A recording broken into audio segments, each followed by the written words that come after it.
And it's on.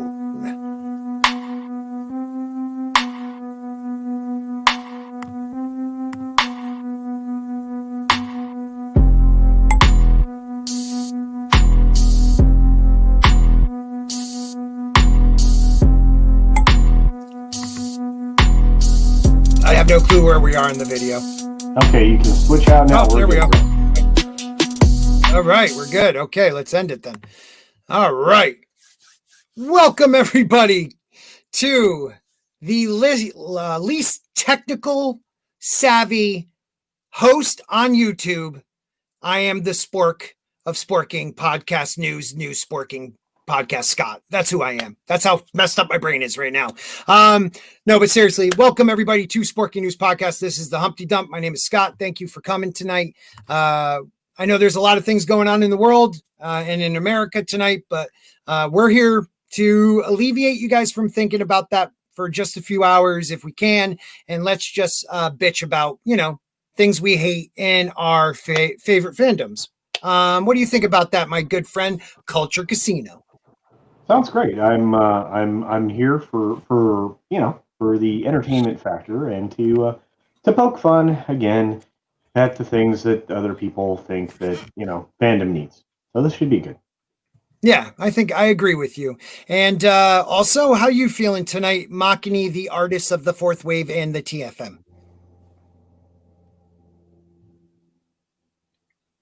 Is he speaking? Sorry. I think we need this. There you go.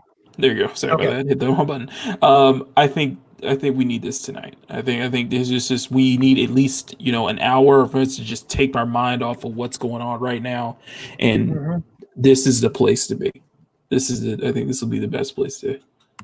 I agree with you on that. And, and I think Tina Bojan sums it up by saying, good evening, friends. No matter if we disagree, we're all friends here, guys. And it could get heated sometimes. I know me, I don't take it personally unless you personally attack. But even then, I really don't take it that serious. It's YouTube. But, we're meant to debate, anybody, like I still carry the Fandom Menace hashtag. I agree what the idea of the Phantom Menace has always been. And it's a group of people that are able to disagree about what they like and dislike on their fandoms and still come out as at least being respectful to one another. So that's what we will do here. And we're going to introduce another guest, and this is Etep. And I don't say your last name because I will mess that shit up. Why don't you do your whole thing? Do your whole thing. It is I, it is he, it is me, PWD, Etep Wakuian from the place to be reviews, right here with all of yous, the Phantom Menace People's Champion, the most electrifying man in the Phantom Menace, right here on the Humpty Dump. Thank you very much for having me, Culture Casino. Is that Makini? Good evening, gentlemen. Good evening, Scotty. How you doing? Thank you. What's up, Etep? How you guys doing? My brother. I was muted. I was muted that whole time. Glad to have you here. Thank you, man. Production value is at its top right now. I think I'm lagging a little bit. Do you have a show after this one? I do at 8:30. I have Going Rogue with my co-host Tony Tonedeaf, the Don Salvador from 2 Cents Toys, and M. Dastardly will be joining me. Yes. He is Dastardly's a good dude. Yep, I shot him an email the other day. It's hard. He's a hard guy to get a hold of. I had to comment on one of his videos because he doesn't have Twitter. So I'm like, he's like, actually, I don't have a Twitter. I got Discord. I'm like, I barely know how to use Discord. Send me an email. I'm old fashioned. So yeah, so he's gonna come on tonight, and we got some fun stuff to talk about. Nice. I'm glad, and it's all about fun tonight. There's enough going on. We were saying this just a minute ago. There's enough going on in the country and the world that will get us all heated if we talk about it. So let's get heated over shit that's make believe, but we hold dear. I'm fine with that. Yeah, man. The Time Prophet says, well, actually, he started the stream 10 minutes, but he is using paper cups and strings, so it takes a while to get to us. LOL. Yes, that is true. That's true. We're working on that. Culture Casino and I are working on my upgrades. Deviant Pork says, hail, that is Palanuki for all you OGs. And I Tanuki. want to like show everybody, but I'm going way too slow. So we also have runners up in the house. Great channel, good kid. I'm calling you a kid because I could be your dad, my age. Son, I have to tell you something. No, Bone is up in here. I could be his granddad. Yeah, you're not much older than me, right? I'll be 45 on the 22nd. You're youngin' still. I feel like a kid now. I feel like a kid at 40 here. Yeah, you're a young buck. You feel like a kid. I feel like a kid. I'm at 30. 30. Well, you are a kid. Yeah, you are. Yeah. And hey, in today's culture, you could be a kid, right? Yep. We've got some amazing humans out there today. We got Bear, Nerd Fun out in there. We've got our friend Bone hanging out. R. Yep. Yeah, we are good, man. We're up and popping. So yeah. Bear, one of my favorite channels, guys. One of my favorite channels. So, guys, please check out Bear. He has been literally, I think it was my second stream with Steven, or my third stream was Bear, and we went and we created something. We created the fourth wave together. Don't listen to Stephen Walton, who takes credit for it all. The historian of the fandom menace. There was that small crew, and it became something beautiful with his leadership. And I'm glad it's still growing. It's gotten big to the point where we cut off the fourth wave, and now people of the fifth wave have begun, like the McCabe brothers. And I would put, I don't know about how long you've been going, ETEP, but what do you consider yourself? March will be 2 years. Okay. So you're OG. All right. Yeah. So let's what do you guys feel about Star Wars right now? How do you feel about Star Wars in general? Okay. Because let me just preface this by saying we're allowed to disagree on what goes on in Star Wars shows and still respect one another and show each other respect. It's not a personal attack when I say I hated what Luke Skywalker looked like at the end of that, and there was the dialogue and where they go with the story. There's so many holes, it upsets me. But how do you guys feel about Star Wars right now as in general? Why don't we start with your culture? Yeah, Makani, I say culture. Wow. All right. Well, look, I'm going to say this, and this is something that, feel free to take away from it, whatever you'd like. It's nowhere close to healed. That's not even the beginning. There maybe are seeds of a regrowth in the fandom, but that's it. There's no great joy beyond the 7 minutes of the end of The Rescue, which was the last episode of the Mandalorian. And that's it. They've not really rehabbed the character of Luke very much. They will, from what I've been told. There's a lot of information that's going around right now that is contrary to other information that's been provided, verifiable information on both sides. So, it's hard to get super excited about Star Wars. For a while, prior to the Mandalorian's return, Star Wars was dead to me and many others. And right now, I would say it's in a coma with a thready pulse. Life support. Yeah, with a very thready pulse. It's and that's not good. I mean, those are the best descriptives I have for it. But it's like whenever it even takes a breath of air by itself, certain parties involved in this whole thing, try to make sure that it can't regain its strength, breath, or even. It does feel like they shoot themselves in their own feet because they can't come together with one cohesive direction for Lucasfilms. Yeah, I mean, like the best thing as far as like merchandise and stuff like that, and a little bit of rebound was, of course, like all the people saying here, Grogu or whatever, toxic man glue or whatever it is. Although, but it's and actually that's a person, that's Toxic Man Glue's alternate character, but it's yeah, he's great. But it's one of those things where I look at that and I go, I don't know. I just don't feel like that's enough of a recovery, and it's kind of taking an old character and ripping it off to make something different, new. It's just it's just Yoda smaller, and then you have and so I was a little excited, and then all of these people do what they've been doing, which is popping off, and it's why celebrities have become less intriguing of late. In fact, that was today's video on my channel, which, of course, because of current events, ended up being the lowest viewed video I've had in. So it was kind of rough on the ego. I'm like, oh well, and then I'm like, oh well, probably nobody's watching that stuff. Yeah, and they'll catch up. They'll catch up. I hope so. But no. So to answer the question a little more succinctly, Star Wars is not even in a holding pattern. I would say that it's the plane's out of fuel and it's circling the airport and trying to find a safe place to maybe land. But I agree with you. I agree with you. I took some. I don't consider it like an attack, but a little ribbing because of how I feel about the Mandalorian people. I don't know if it is something where we've been fighting these companies for so long and some of the employees and these SJWs that if, when somebody likes something, if you're in the same realm of YouTube, we'll just blanket our hashtag. If you don't agree, they almost take it personally, like you're coming after them now. It's just, I don't like the show. I wish I did. I wish I liked it as much as Stephen Walton likes it. I really do. But there's just so many issues with the Mandalorian. Just take this for instance. If baby Grogu is so important to you, then you just say, are you a Jedi? Granted, he has powers. Okay.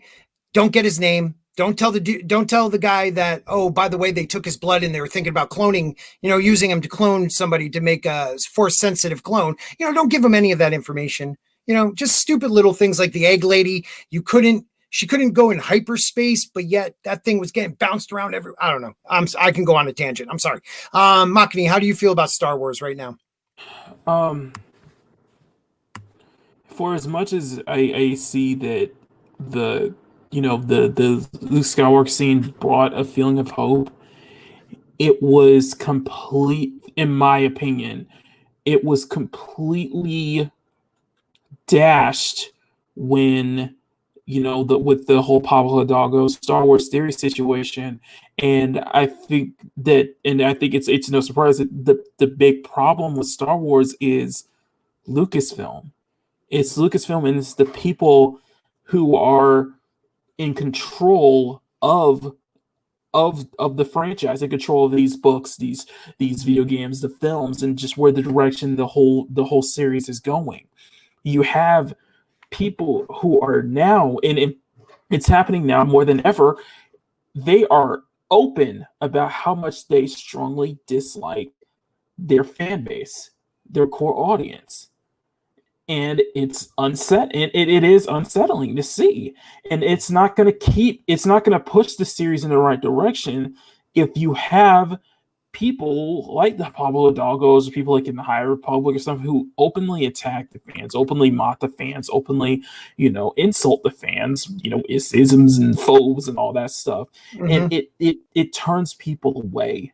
No matter how good the stuff is, you got to treat it. That's the problem. That's the real problem. That's the number one problem. Right. Mm-hmm. Right. The number one problem, Makani, and I think you're right. They're in control of and I like how Doomcock puts it, our modern mythology. Things we grew up with, things that fathers passed down to sons. It's not just a couple movies. This is decades of fandom.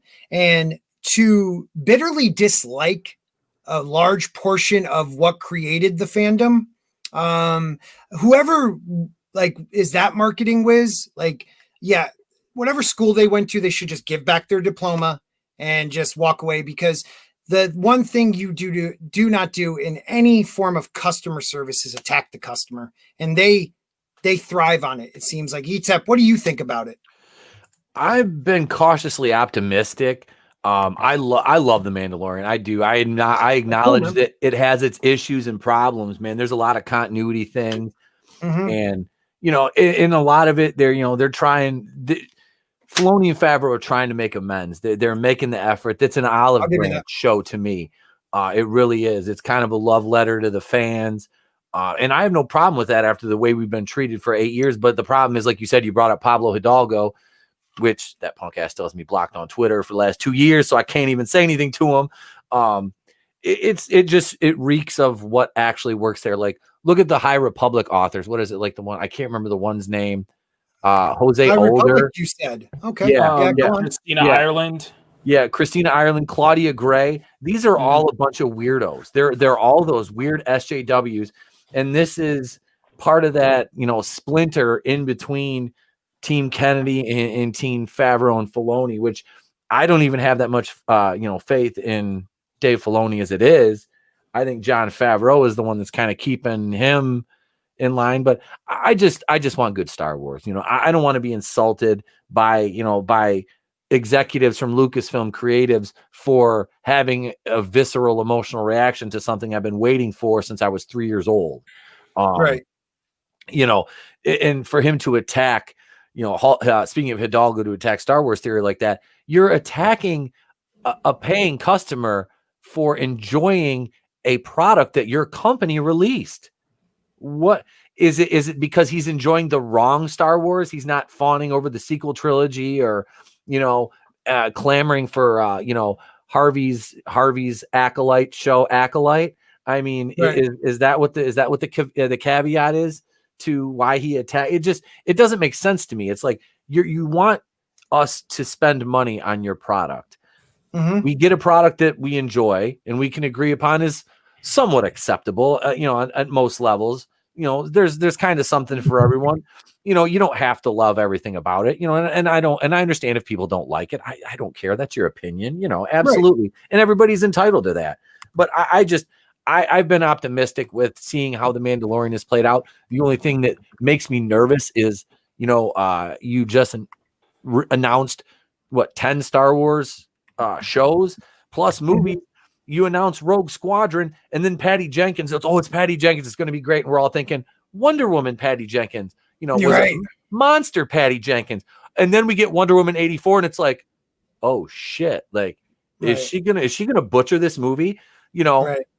Now remember, she didn't write 84, but she definitely directed that shit. Oh yeah, her fingerprints are all over it. Mm-hmm. So it's like I don't know, and somebody is going to have somebody else writing Rogue Squadron, I believe, too, which makes me nervous because this guy, obviously this guy's name's always floating around, and I've seen it, rumored that, Roundhead, it's kind of like a what if Star Wars episode. What if Rian Johnson wrote Patty Jenkins, Rogue Squadron movie? No one would go see it. Exactly. I mean, we're coming up on a time when, we're going to start choosing whether or not to see a film based on the writer and director. Yep. Right. And it's funny because I'd already started to do that. And I was going, I was going to give Patty Jenkins the benefit of the doubt despite her man-hating ways. Mm-hmm. But, I'm glad I didn't pay to see Wonder Woman 84 because I would have been really irritated. Yeah. Very, very, very angry. And, again, I mean, we're at a position now where right now they're emboldened because of, certain events in this country. Mm-hmm. And if they continue down this path of more divisiveness, I don't expect good things. You attack a country in the same way you attack another country. You take out their culture, you undermine their culture. And that's been happening for a long time now. I mean, and that these people are the instruments of this effectively. And so, like I said, I think people will elect to go or not go to a movie based on who writes it and who directs it. And I don't think there's any way around that. Yeah. Yeah. Go ahead, my brother. Oh no, I was just gonna say so, and that's what it is for me. It's like there's some of the shows like we mentioned, Rangers of the New Republic. That one, I'm kind of, it's if that's the Gina Carano spinoff, I'm obviously interested in that because she's awesome. Her character's great. Right. And I want to support her as a person. She's a good person. She's just a good person, and that's somebody that they deserve our support. You know what I mean? That's the queen of the fandom menace right there. Right. She is, man. But no, and then like you said, you got Patty Jenkins debacle now, so it's like the cinematic approach to Star Wars is right now. It's DOA. It really is. Yeah. And the small screen's a way to go. Yeah, and I agree with you. I like how you put it too. That Favreau and Filoni are doing the best they can. Mm-hmm. But we've used this before. We've gotten so much bad. It's like being in an abusive relationship, and just because you get a little sliver of something that's not woke or not gender politics or not trying to shove a message down your throat, people are just like, and don't get me wrong, I wish I could, I really do. But you just said what a lot of the people that like it and a lot of the people that don't like it, you said the same thing. We all agree that the show is, there's plot holes, some canon issues, this, that, but you're able to say, you know what, though, I'm looking past that. And like, Comics Chat, he's like, he'll agree that there are some issues, but he'll look past that. It doesn't affect him. Me, on the other hand, I relate it to Chinese food. I like it while I'm watching it, and then like 10 minutes later, I'm like, oh, that was a bad mistake. Like, why did I do that? Why did it? Like, it just, I start thinking about all the things. My buddy today on the phone, one of my best friends from Pittsburgh, said, dude, you just look too deep into this shit. I'm like, I'm sorry, I can't help myself. So that's the difference right now.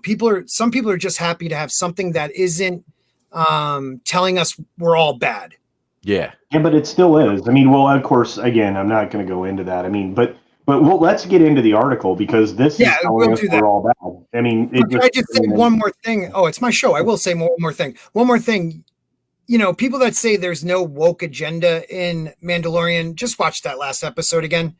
Granted, the stormtroopers were a joke in the Mandalorian, and I hope they fix that, because at least in Rogue One, you could see that they could mess up the day. They can kill some people.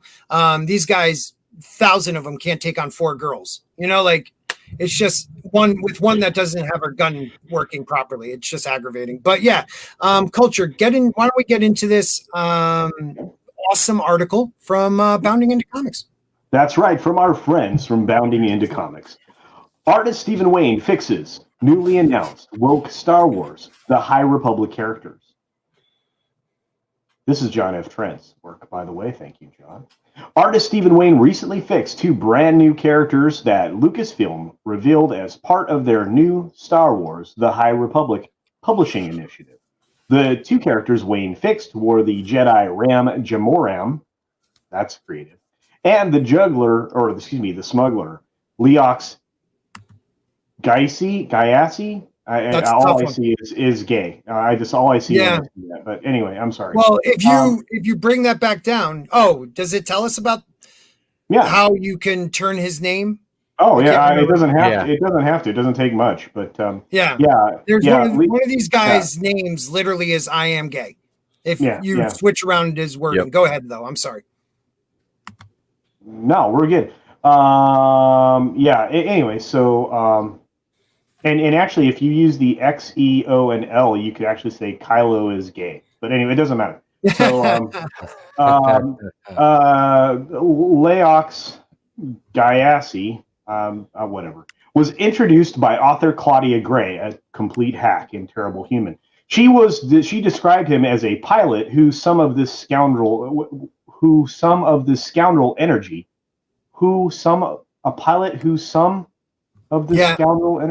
Wow. Okay, I keep thinking I'm misreading that, and I'm not. No, I think you got it right. But isn't Han Solo at all? Okay. And somehow my brain was... Start that over. Okay. We'll try it one more time. It isn't me, though. It's actually written this way. No, I know it's not you. I know. She described him as a pilot who's some of this scoundrel energy, but isn't Han Solo at all. Or Han Solo, those of us who care. And somehow my brain was like, you need to give the 1990s Matthew McConaughey a spaceship and see what would happen. Like, are we talking Dazed and Confused, Matthew McConaughey? I think that's what they're talking about there. Dazed and Confused. All right. You got a Here is spaceship. here's the. That's right. Here's the official concept art for the character from Lucasfilm. And here it is. Wow. But I don't want to be a pirate. I think Gary said specifically that this guy could definitely make all of your hair silky smooth. He looks like the lead singer from like REO Speedwagon in their heyday. Like, that's what I see. Like, he looks like he's wearing his like dominatrix, like she says, wear this under your shirt. You know, like, what is that dude? Is he a dude? Is that a dude? Oh, yeah, I think so. Okay. Yeah.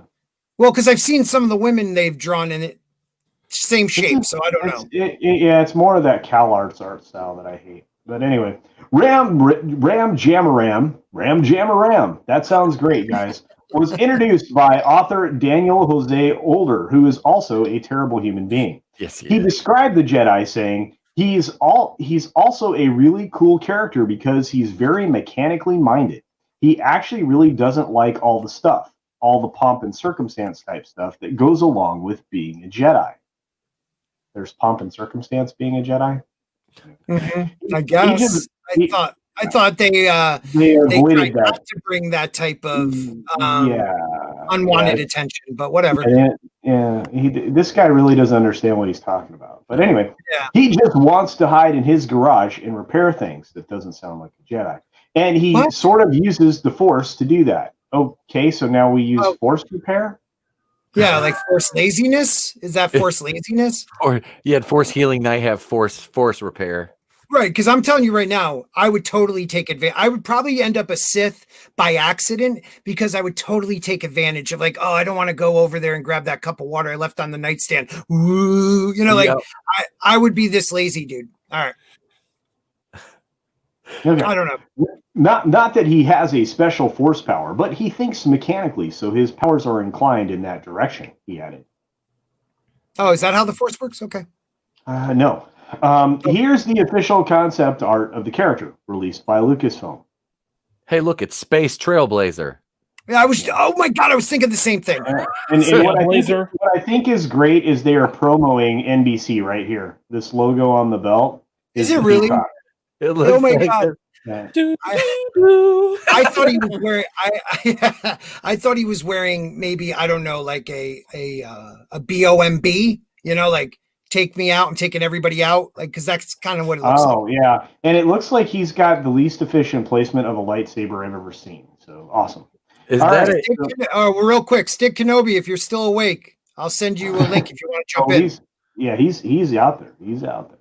All right, so that's Ram Jamaram. That doesn't sound good at all. Oh, Ram Jamaram. Rambling, oh, Black Betty. Yeah. Oh, yeah. Artist Stephen Wayne. Would share his fixes to these new woke characters on Twitter. He wrote, "Fix those new High Republic character designs? Sure, I'll fix them." Here we go.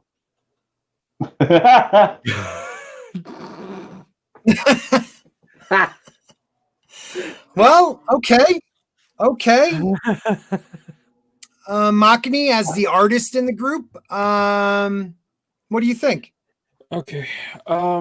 So let me preface this because I kind of I did get heated last night when Lord Callus was talking about this on the Dark Council.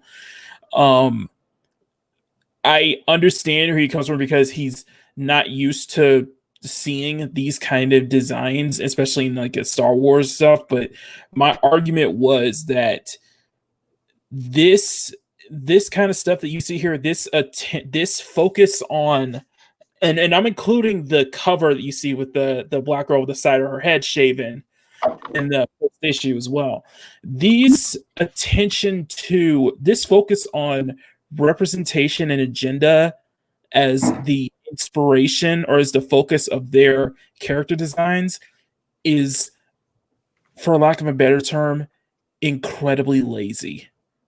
It's lazy because we've seen this before. We've seen these designs before and I know ETEP can back me up on this. We've seen this a lot in Marvel. We've seen this a lot in DC. We see this a lot in comics in general.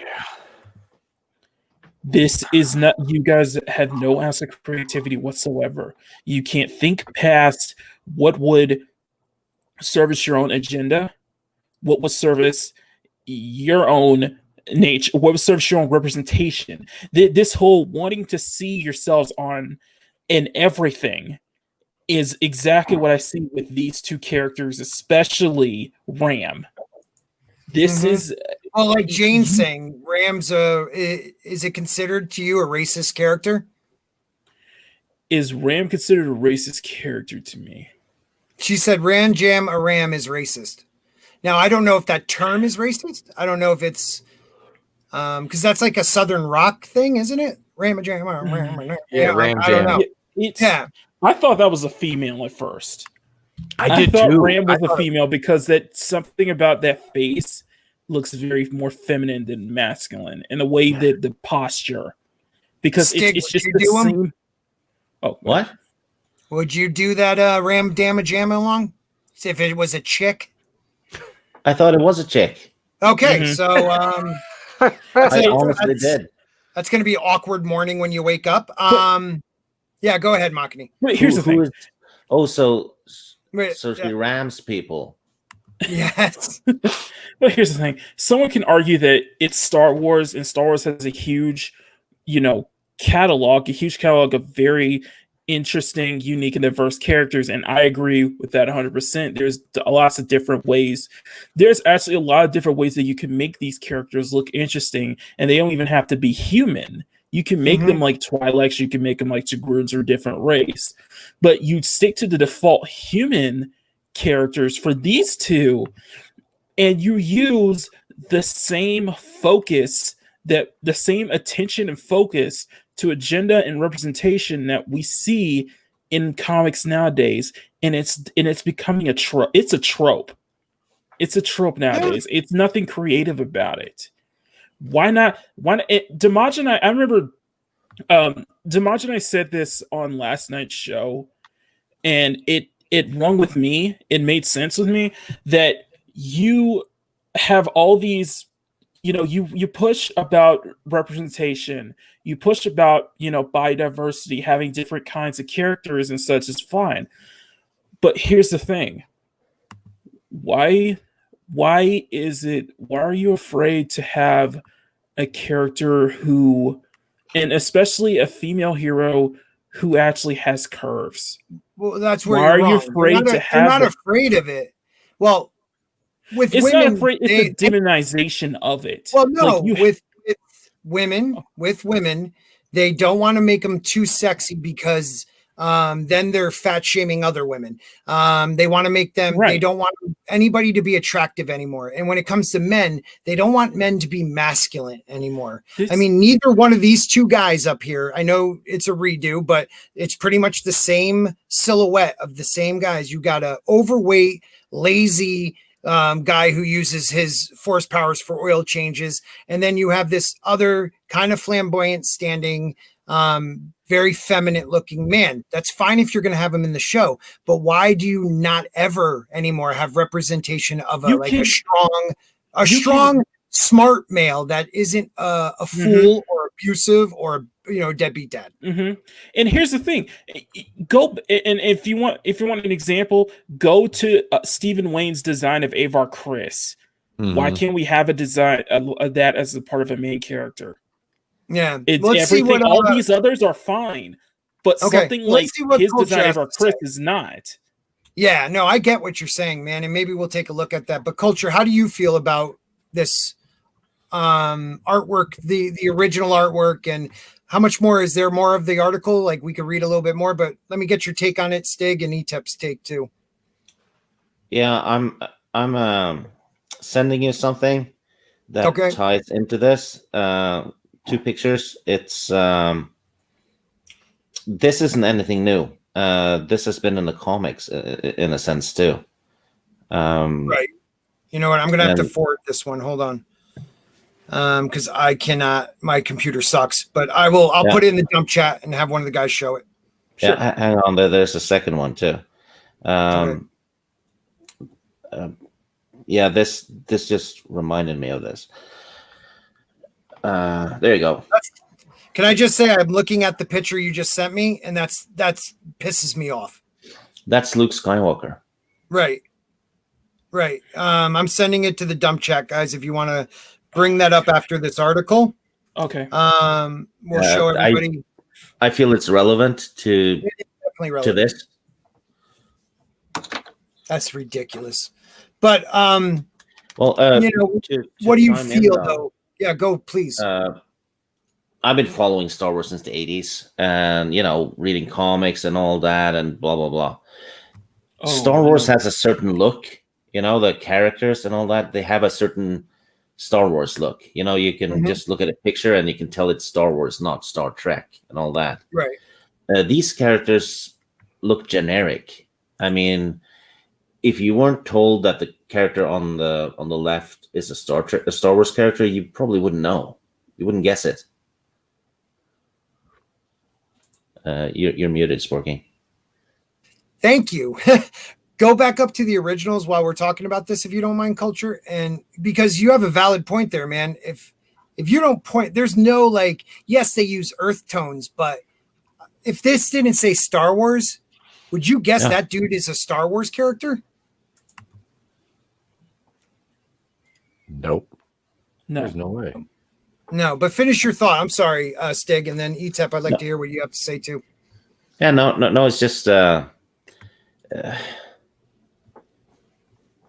they don't follow the lore, and now they're not following the design of Star Wars, I guess, either.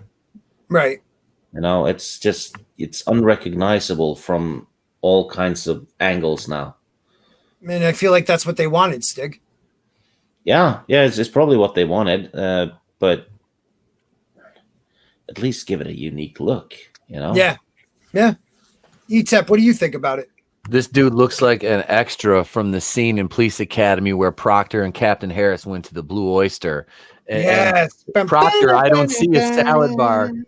It makes me wish I would have worn my sailor outfit. But no, really, I mean, and Jayne just actually made my point for me. She said they always feminize males and masculinize the females, and it's getting ridiculous.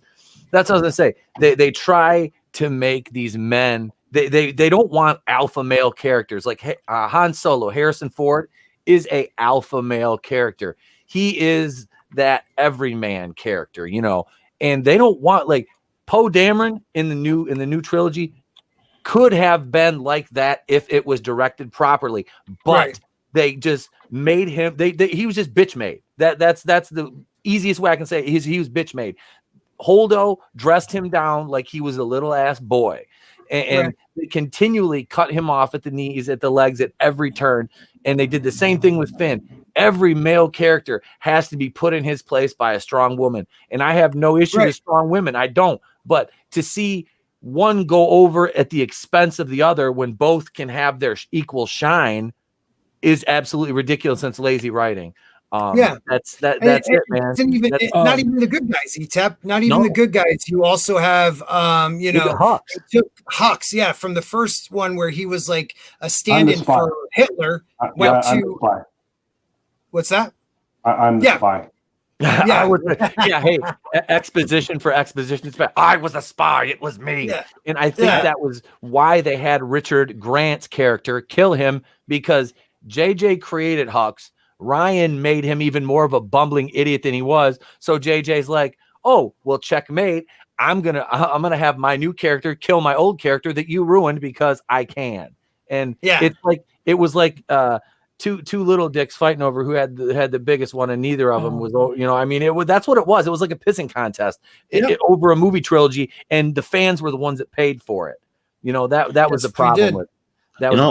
Back in the about 10 years ago or so, during the Lucas period, probably more like 15 now. Time flies. But there was this badass Mandalorian character, absolutely an alpha male. He taught Jaina Solo how to fight Jedi. She needed to learn that. Fun thing, that character was gay. Mhm. So Yeah. even the gay characters in the old canon were, masculine and all that. Yeah. They weren't stereotypes at all. No, Well, no, absolutely not. culture, I mean, culture. Are we? yeah. I mean, I think you'll agree with this too. And then please follow up with whatever you were going to say. But it's not that we have anything against someone being gay or trans or whatever. But the character needs to be a good character. I'm sick and tired of weak men and amazing women that don't look like women. Yeah, and the Knights of the Old Republic game, which is everyone loves it, right? The first one. Mhm. It's a 10 out of 10 game. One of the companions in that one that you can have with you in your party as you go along, Juhani, female Jedi, she's bisexual. There was no outcry over that. Star Wars has had LGBTQ stuff since way back. Yeah, Disney's not invented. Let's let culture go, guys. I really don't think anybody cares. I mean, I don't think anybody's given two craps about any of that stuff since the late 80s. And that's the thing. We had to reinvent this supposed bigotry in all forms because it didn't exist any longer. So we had to recreate it. We had to go out of our way to divide people and now add more alphabet characters. We had to add to an ever increasing alphabet of characters. Right. Because they got tired of being told, not everybody's a special snowflake. Well, they've gone out of their way to make everybody some micro part of a tinier snowflake, and I don't even know if they understand what they've done, and diminishing not only what they're trying to do, but others. They're diminishing their own desires and wants and needs, and they're doing it based on immutables that nobody could care about at all, and nobody does. I mean, we make fun of these things because they don't represent the style that is supposed to be here. There's a reason why we use ideals. There's a reason why we use archetypes. They're part of the structure of storytelling. You cannot tell good stories based on this type of character design. Well, or maybe you can. I don't know. I'd like to be proven wrong. I'd like to be proven wrong, but to be honest with you, when looking at Stephen Wayne's, redesigns of these characters, real quick, culture, before you get into that, ETIP has to bounce. So I want him to be able to tell everybody where to see him. He has a live stream starting at 8:30. Guys, don't leave mine and go to his, but we're done. Go right over. Yeah. Put it in the second tab. Yeah. Just give me that watch time, man. No, I'm Etep Queen. You can find me over at Etep Queens, the place to be reviews. We are getting ready for Going Rogue episode 6. Myself, my co-host Tony Tonedeaf, Salvador, the Don of 2 Cents Toys, and M Dastardly. We're going to talk about a lot of different stuff tonight. So no real world stuff, all escapist, fun and entertainment, and we'll be complaining and enjoying stuff at the same time. So I appreciate. Thanks for having me on again, man. Sorry I can't stick around, brother. Just thank you for popping on. You're always welcome. All right, man. So yeah, after the dump is over, come on over and check us out. We'll still be rolling. So thank you, guys, gentlemen. Have a great evening, Culture, Machini, Stieg, and thank you, guys. I will. Take care, brother. Soon. Someday ETEP will let me back on that show, but I just kind of took it over last time I showed up. It's not that I have. I know you're busy, dude. I know you're busy. That's why I feel bad. All right, that's it. Next Wednesday night, you're booked. Next Wednesday. Yeah, until my show's over, he'll come after my show. He'll come on after your show. Time for you to leave. I'm not allowed. Bye, ETEP. Big hugs, bud. Much love, ETEP. Yeah, guys, make sure if you aren't subscribed to ETEP, he's a hardworking dude and he's a good dude. So please help him out and let's get him up there like everybody else except for Stick. He was wearing a Jaws hoodie, so he's a 10 out of 10 by default. Oh yeah, he's very cool. He's very cool. He's a good dude, man. I like ETEP a lot, and I can't wait for his channel to grow. But please finish what you were saying also. It really isn't important. I mean, Stephen Wayne just took these characters to their natural conclusion or their natural end or where they were intended to go. And I think speaking towards what Machini was saying, they really don't do a great job in character creation. They are using their own version of an archetype, their own version of these things. They don't want idealized characters. I mean, This you were talking about fat shaming and things like that, and there, I can add to that conversation because in February, this is what's going to appear in Cosmopolitan magazine. And again, I have no intention of fat shaming, but this is what you're going to see. This is healthy. No, it's not. Cosmo, it isn't. It isn't. Any doctor will tell you. Look, I'm heavier than I should be right now. Normally, I'm incredibly fit. I have spent a year not in the gym where I used to live 5 days a week, right? So that I was keeping myself in optimum and premium health. I am now more at risk because I have not been exercising the way I had been before and keeping my body and my immune system at its max potential. This that is represented here is not that. And then it's unfortunate because, we should not live in a world where, we're going to be looking at characters who, have, that. And I understand. We also shouldn't be living. Well, real quick, we shouldn't be living in a world where, you shouldn't shame somebody for being fat, but you should also glorify, like, oh yeah, you're in great health. No, you're not. I don't care if your blood pressure's right and your cholesterol's good. When you're that heavy, you're putting extra weight on your heart, extra stress on your heart. And we have a society of obese people. We have a society of obese people, and to say it's okay is not the right message for young kids. Yeah, it's kind of like telling people to stop smoking, isn't it? In a sense. Yes. Yeah, and that's we're in a world, especially in countries, the Western countries, the primarily Western countries. We're in a world where we have the ability to have plenty. Even the poorest of us have more than anywhere else in the world at times.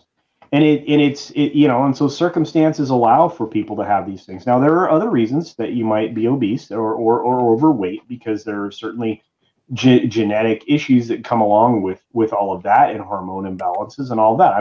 I'm certainly not saying that isn't true, but this it isn't cool. I mean, I have friends who are very heavy and obese in the medical terminology, and they're well aware that they are unhealthy, and they're doing everything in their power to try to solve that problem. And it's sometimes, it's your genes. I mean, sometimes I like what Small Time said here. Small Time says it's just Cosmo overcompensating for saying being stick thin, that heroin chic for all those years was healthy. And you know what? They're just going to go with it where the wind sends them. If people say they we like fat people now, then okay, Cosmo's going to do it. Oh, we're back to thin people that look like they need a cheeseburger. Okay, we'll do that too. Yeah, but this character here does not represent health, and is certainly not, something I would consider a peak of, Jedi warrior.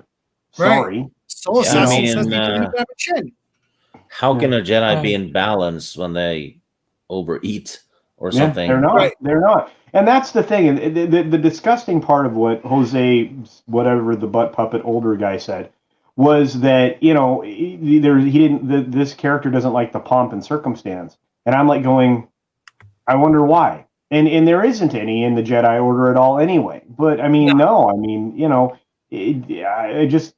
this is incredibly frustrating and insulting. If you're not insulted by character design like this, I can't help it. And Machini, let me ask you this.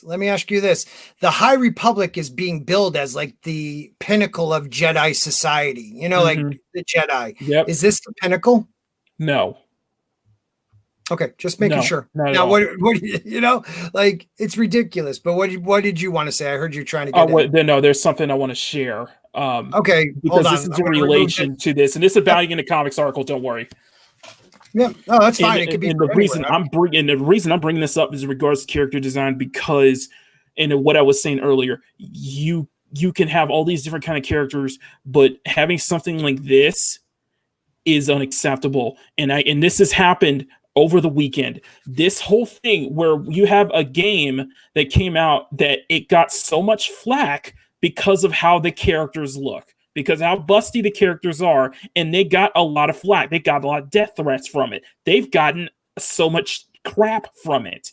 Don't but and I won't get into it big time, but this just highlights that this kind of character design, you may say as generic it is, Jayne was too busty, it's unrealistic bull crap. Must see women who look like that. There are women who look like that. You want to bring about representation crap. Yeah, this is representation as well. There are women who actually look like you're this. Absolutely right. You're absolutely right. There is. And the problem is this gets demonized, and this gets demonized because this is a public thing. This is something that it's already professional. It's a product. This is an actual product. This isn't some fan art or something. This is an actual product character design that's being shown to the public. People are afraid. I'm serious when I'm saying this. People are damn afraid to do a character like this. To ask me in the chat, ask everybody in the chat, ask everybody in this panel, would you like to see a character like this in Star Wars? A character who looks like this as a heroine in Star Wars? Tell me. Yeah, tell me straight to your face. Actually, back when I went to school, when I was a kid, one girl in class developed boobs before the others. Yes. Soon enough, she had really big ones. She got teased and bullied for that. Yeah, I've known friends. I know friends who teased for that. So, and now they're being almost demonized. Yeah, for their build, for their natural gift that God gave them, and it's a gift. You can let's look at this. And I'm going to bring this up to the character Ram. If Ram was actually female, someone who's overweight of that would actually have large breasts. That makes no sense to have an overweight woman who doesn't have large breasts because that's part of the weight. No, I've seen it. I've definitely seen it. Right, true, but still. But they're going again for the saddest body image, and I don't understand that. And if you're telling us to accept all body images, then the one you just showed us, they should be accepting. They're hypocrites. Exactly. They're hypocrites. Is there any more of that? Any more of that article culture? Well, there is. I mean, I can read more of it. Yeah, I mean, if there's anything, good. Why don't you read a little I more? still think this is fabulous, by the way. I love it. He looks exactly. Oh, you know who he is? Go back to it. Now I know who he is. He looks like Pauly Shore. Yeah, with pink hair. Absolutely. Yep. Looks like Pauly Shore from Biodome. Okay. And Rodis Chem it brings up the fact that it's like, large busty characters are seen as sexualized while fat characters seem as normalized. And not everybody thinks that way. And it's not everybody that shouldn't be just seen as it all the time. Is that large busty characters can be seen as normalized and not be sexualized either. Right. That's what I see. I love this design. So, but let me read this part. Yeah. Please do. While Claudia Gray imagined Leox, I don't know how to say that name, as a Matthew McConaughey character. Wow, I can't say the word today. Matthew McConaughey character. From the 1990s, it appears Wayne gave him more a Magic Mike mixed with Dallas Buyers Club vibe. He removes Gazy's, Gancy's, I don't give two shits, shirt and only leaves his shoulder pads. His pants are also removed and replaced with a pair of pinkish shorts. To top off the fix, he dyes this dude's hair the same pinkish color as his short shorts. Isn't that sexy? That's just, what, and the worst part is he didn't affect the body shape that they had not already. At all. No, he left it there. He left it there. Here's the thing. Like in the description, they were saying that they weren't trying to go for a Han Solo, but in reality, they actually were trying to go for a Han Solo type character. This ain't Han Solo, even in the slightest. This ain't even Matthew McConaughey in the slightest. In the original art, though, Makani, I mean, check it out. But in the original art, let's go back up past Jam Ramma Jam. While you're going back up, Toxic Man flew for $5, didn't say anything, and then I realized he said OFUCK YouTube. That's fuck YouTube. So if you have something you wanted to say, Toxic, just put it down there at me at Sporking, and I'll read it. Oh, you didn't have to do another $5, dude. You did another $5, and he said, "I have to say it. That one looked like Darth Rosie O'Donnell." Ow! Dang! I think that's a diss on poor Rosie. That dude is horrible. Oh, that was funny. Thank you, buddy. So this guy's a Jedi, right? Yeah. Where's his lightsaber? I was wondering that too. Well, I can make So- one guess, but I'm not gonna. Hey now. Hey now. Hey now. Okay, so let's see what Jam Ramajam does. Ramajam Dingalong. Whatever. There we go. Wayne embraced Lucasfilm's own design for Ram Jamaram. That doesn't sound good. That sounds like a really bad, night. But by giving him a purple jam-filled Danish. Not only does he have a purple jam-filled Danish in his right hand, but he's apparently a very messy eater, as the jam is all over his clothes. It's more than likely that Ram Jamaram does enjoy his sweet treats and apparently has plenty of time to indulge in them, as he dislikes doing the activities of a Jedi. That sounds about right. The activities of a Jedi. Just the activities. It's not their cultural, it's not their lifestyle. It's not what they have devoted their whole life to. Just the activities of a Jedi. Whatever. I like how he replaced the dirt with the purple. Yeah, that is good. Maki, you're feeling it. What's going on? Okay, I got one more. I want to share. And I feel like this might help drive my point home. Okay, hold on. I'm coming to it. Share my screen. There we go. These are two characters I made up a while back. A Togrutan Sith and a Twilight Jedi. And these are your original? Yeah, these are original. And you can look at both of them and you can see that there's a lot more creativity and thought put into it. And it's not done as an agenda driven. Right. And you know what? Stig, I was like just about to ask you, so go ahead. Yeah, this looks like the Star Wars art. That I was, the style. Right. As soon as I see this, even if they didn't have a lightsaber, I'd think Star Wars. Yeah. Right. Now, let me ask you this, though. As an artist, Makani, is it that they just this is their lazy? Because even it's so cartoonish. It has no reality and it has no feeling. They just look like someone rushed through again. Okay. I think it's more than just lazy. I think it really is that mindset of it has to be representation. It has to, I have to see myself in everything I do. And it's that mindset. And that's where I have a problem with. I have a problem with that you can't see past a race of a character. Like you did this, like the character Ram, that was only solely because they wanted to put a large dark-skinned character in there. And the same thing going with the other character, Matthew Cahalan character, because they wanted to put someone with a LGBT representation. It feels like it was not done as a way to legitimately make a character. Yeah. It never felt like that was in their minds. It's like, no, we have to represent myself in everything I do. It has to be this. We have to hit this checkbox, this checkbox, this checkbox. It's all projection. It hasn't changed.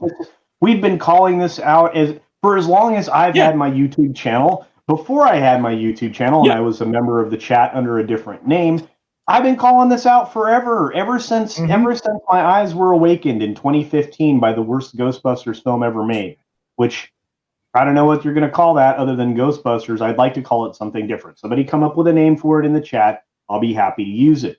But we have been suffering with this I see myself in these characters crap forever. When guess what? I see myself in Princess Leia, in Luke, in Han, and in a Wookiee. I'm not, I guess I'm kind of hairy, but I'm not a Wookiee.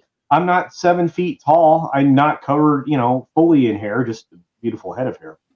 But but you see what I'm saying? I can see myself in all of those characters, and at times I can be such a pedantic asshat that I see myself as 3PO from time to time.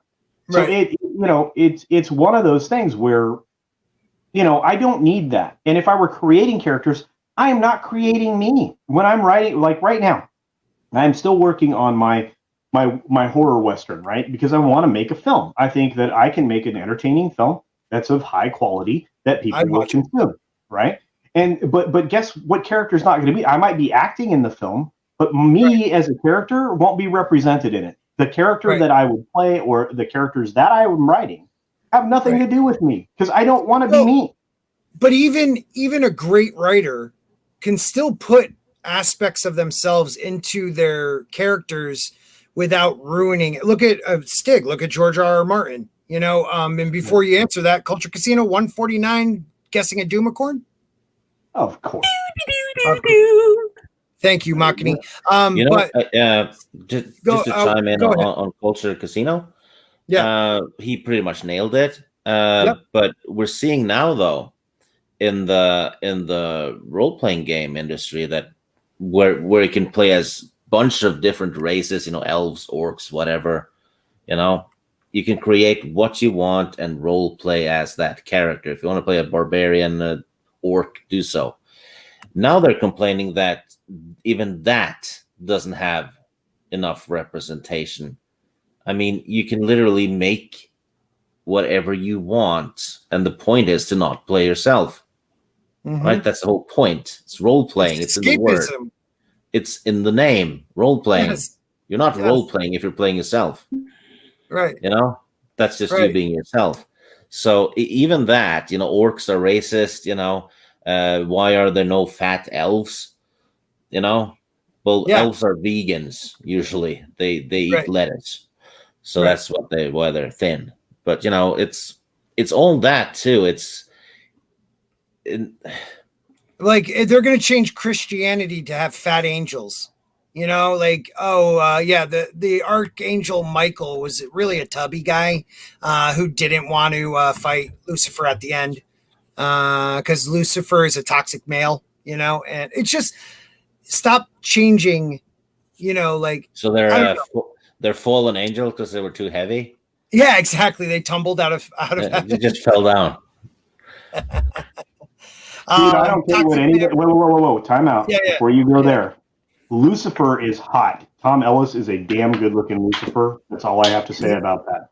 One of my favorite. I don't watch the show. I've watched season 1. That dude. What the hell was that? That dude is an awesome Lucifer. I really like him as Lucifer. I also like the dude on Supernatural that played Lucifer. Toxic Man flew for $2. What is that? Pedantic A hat? Pedantic. I don't know what that means. That's what I called myself when referring to myself as seeing myself in C-3PO. Pedantic ass hat. Okay, I got you. I want to highlight one character that one thing that Ronit's Jim put in the comments, and I just wanted to, and I think he has a good point that a good well written character, you can look past their designs. If it's a well written, you can still identify with them. You can look past how they're designed, and that might be the same thing with. And that could be the same thing applied to these two characters here. Well, think about some great shows like Voltron. Voltron had a good-looking dude, a fat dude, a little squeaky dude, a pretty princess. You can have overweight characters, but we know, this is the sad part. We're so used to it by now. We know what we're getting with these characters. It's not going to be an endearing character that we want to follow. It's going to be a spoon-fed agenda again down our throat. And we're just going to have to accept it because if we want to fight back and, say we don't like it, then we're toxic and we're is and isms. And I'm so sick of that crap. Right. Yeah, I absolutely agree. I agree. Go on, Stig. They were adding wheelchairs and stuff to Dungeons and Dragons now. For representation. The thing is, though, fairly low-level spells heals that. Right. Yeah. And I want to address Tina's comment. Well, I was going to. Okay, I don't. I'd rather have you do it. Okay, Tina. As someone who is not overly invested in large breasts, let's say, and I also don't mind if someone has some padding. It's beauty's in the eye of the beholder, just absolutely, entirely, and completely. So, I can see where you're coming from, having a magazine with plus size humans. But here's the thing: you can have everything, but you can't call out the fact that that someone who is obese medically. I mean, that's a medical term. Is healthy because the reason we're calling them that is because it isn't healthy. Obese is a medical term describing someone who is not healthy. I mean, technically so BMI, I'm obese. Yeah, well, yeah, but BMI is actually that's the other. I know it's not. I don't It's want to old. get It's into old school. It's outdated. I know. Yeah, but it's like I said. I mean, right now I know I'm overweight. I'm usually much more fit. I have excellent muscle definition. Right now, Hot bastard. I'm a little soft. I'm a little soft. Right. You know, and someday I'll get back to looking like I'm carved out of wood. It'll be like it'll be like looking at one of the guys from the 300. And when that happens, I'll make sure to show off my physique because my hair will either be short or long depending upon what time of year it is. But you're gonna plug the hot gates. Oh, I am. Steven looks like one of those guys from 300. The little dude who couldn't pull up his shield. Yeah. No, and I think Tina has a valid point here because there were moments where, like, when people were complaining about this, they had a valid point. It's an unrealistic design for a female. There's nothing wrong with making her more realistic. There's nothing wrong with having dolls that have a little bit more weight on them, or might, even a Barbie in a wheelchair, Barbie, whatever. It's when they just keep taking it. So they go out of the realm of Barbie to a realm of a show that people are happy with what the characters look like. They don't want things to change too much. And then they want to redesign it and force their agenda on it. So I agree with you. There should be representation so kids don't, look at magazines and think that's what I'm supposed to look like. Holy crap, I can't look like that. And that happens to boys too. I'm not going to be as ripped as that dude. I actually tried to look like He-Man. I didn't succeed. No, damn it. That's not good. Steroids didn't work. No, don't do that. That'll shrink your boys. You don't want to shrink your boys. Also, there's another thing I want to add to this conversation is that I do think that it's done with the mindset of they think that only only people of color or only people this body type or this best can relate to those characters, and that's not true at all. You can relate to any character design. You can like any character design that does not even look like you, even in the slightest. But I think that's it's very narrow-minded. They have a very narrow mindset to that only it's has to be of this race, sex, and gender to relate to. Well, Makini, it's a microcosm of what's going on in the world today. Mm-hmm. They started out with good intentions of changing some of these things to be more not because really Barbie's like a body deformed, right. Like she's deformed in a way. She has an unrealistic body, but it's like anything else. They just went so far over, and now they're not willing to accept anything but what they believe. So, like we're going beyond that. We're going to change her completely. Her name's going to be Steve now. It's still Barbie, but after post-op, and you need to accept it. You can't complain. That's the problem. You have to accept it. Do they not have in my rebuttal to that is it shows that you don't have confidence in something that you put out your own and what you created. And I've seen many artists whose their own characters are more popular than the artists themselves. And that's the way it should be in a way, like I don't know. Look at Stan Lee and Jack Kirby and the like. I mean, how many people other than us uber nerds really know who they are, and know what they created? I mean, most people are just like, oh, dude, I freaking love Iron Man. Well, as a nerd, I know Iron Man is a second tier character at best, but everybody else is like, oh no, man, he's the most important character. He was the reason there was the Avengers. Well, I'm like, well, thanks to Jon Favreau, yes, that's true, but that's that wasn't the deal before, guys. You don't quite understand, but again, I mean, that's where all that stuff comes from, and that's it is what it is. Even other things too. I mean, people love Aragorn, but they don't know shit about Tolkien. Which is the way it should be because it's the product he's selling. It's what he's known for, his creation, and that's the same. Like Culture said with Stan Lee and all that. Yeah, if you invented something, you want the invention to be known, not you. Yeah. You know.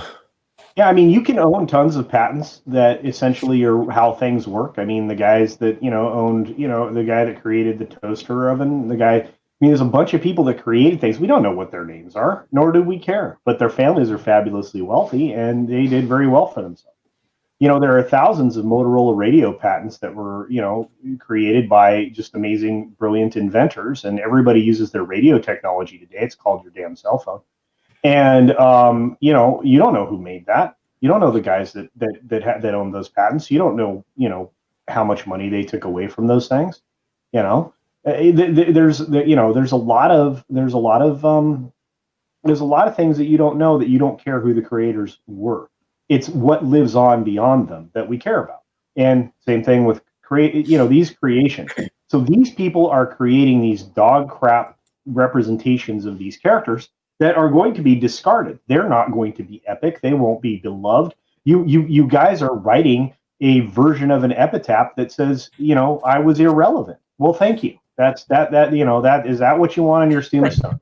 Right. I wrote on behalf of Agenda and became irrelevant because of it. That's what you're doing. Why are you doing that to yourself? Why you striving for greatness is not a sin. No. The failure to strive for greatness is the sin. That's in my estimation. And you can look at these kind of characters and say, they're not going to last. They're not going to last long. They're not going to be timeless. They're not going to have a timeless charm to them. They're probably going to fall into irrelevance. Yeah, and they're going to fall into they're going to fall into those kind of designs may fall into irrelevancy in a couple of years from now. So it's just, you know what? You're spot on, because Star Wars by design is to be timeless. Yeah. It takes everything concept and puts it into a thing. Mm-hmm. No, Stig, hold on. Stig, finish your thought. Because were you going somewhere? I'm sorry, Culture, but were you going somewhere with that? Yeah, George Lucas spent a few years condensing all the myths and legends and all that into one simplified story, which was Star Wars. And the reason why it became a global phenomenon is because of that. Everyone could relate to it. It was timeless by design. Now it's designed to be Californian hysteria 2019. Whatever the trend is. They dated something timeless. Yeah, it's going to be dated. Well, and that's the thing. I mean, it's why the story is told in a galaxy far, far away, and it's told from a long, long time ago. I mean, it accommodates everything that Stig's saying. It was brilliantly written. It is something that we in the YouTube community call evergreen content, which means you can go back and watch it a million times because what you're talking about and everything that you say is true. It's true today. It's true tomorrow. It's true 2 weeks from now. It's 2 years from now. It's the same thing. Evergreen. It's evergreen. Star Wars, the original trilogy, is evergreen content. The problem with some of the problems with the prequel were because it dove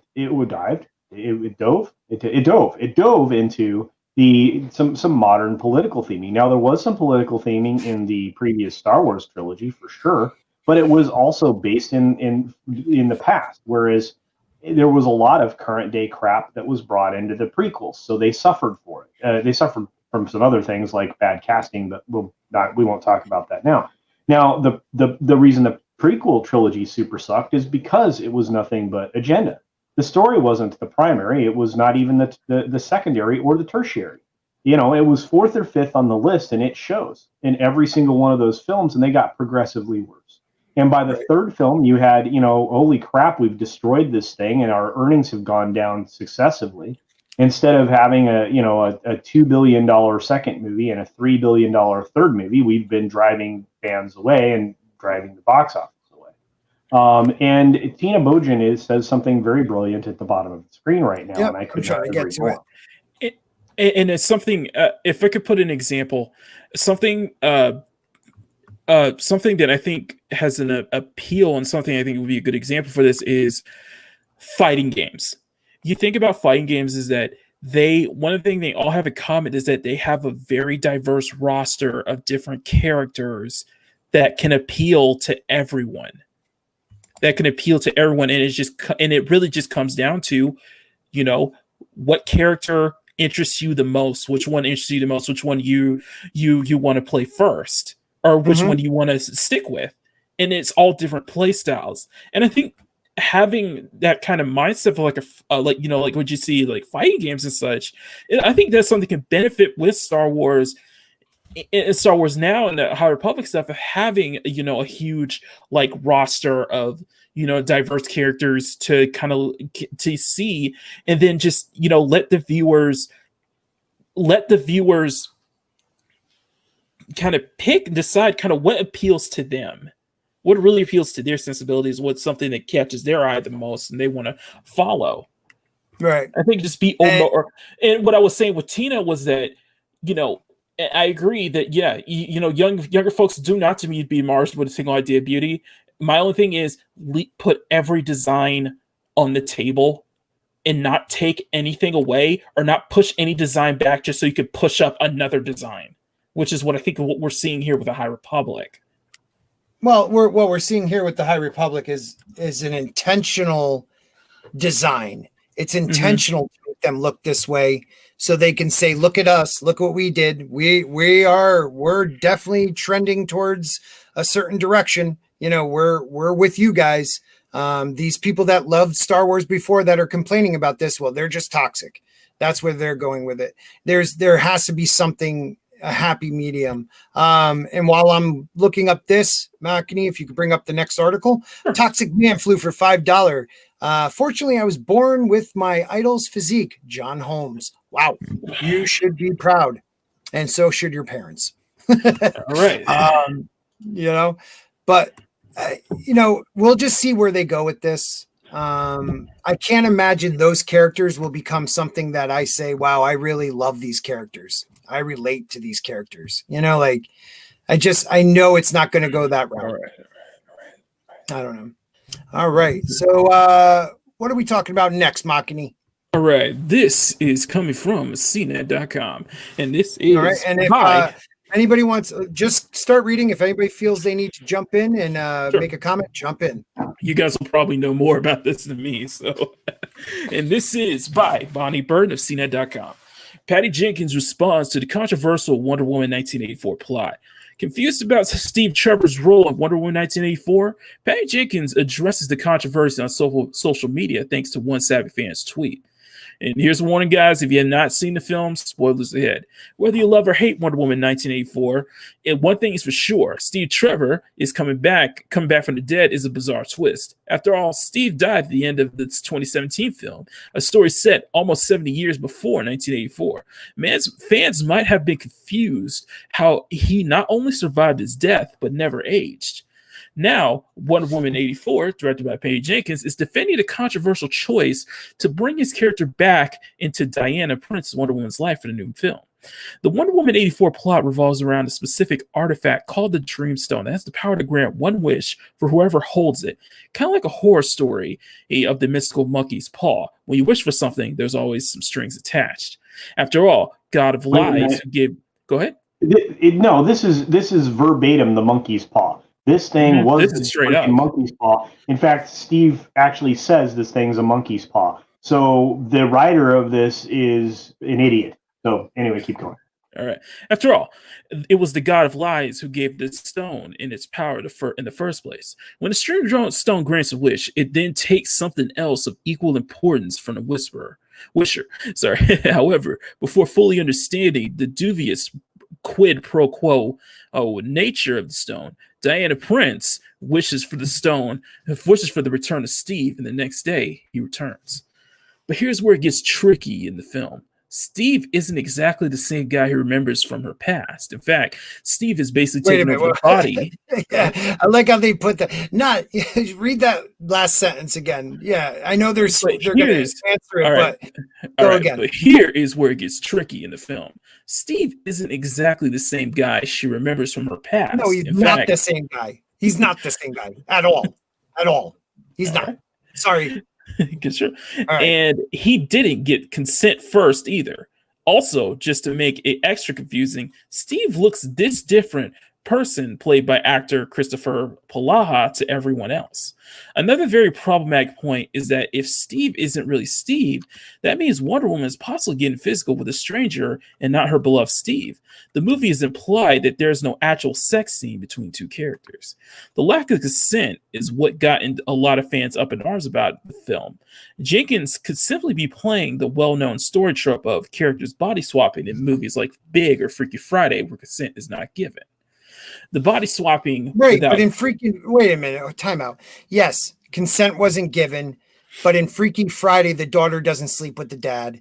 In Big, she has no clue he's a young kid. You know what I mean? Like Wonder Woman knows this isn't Steve's body.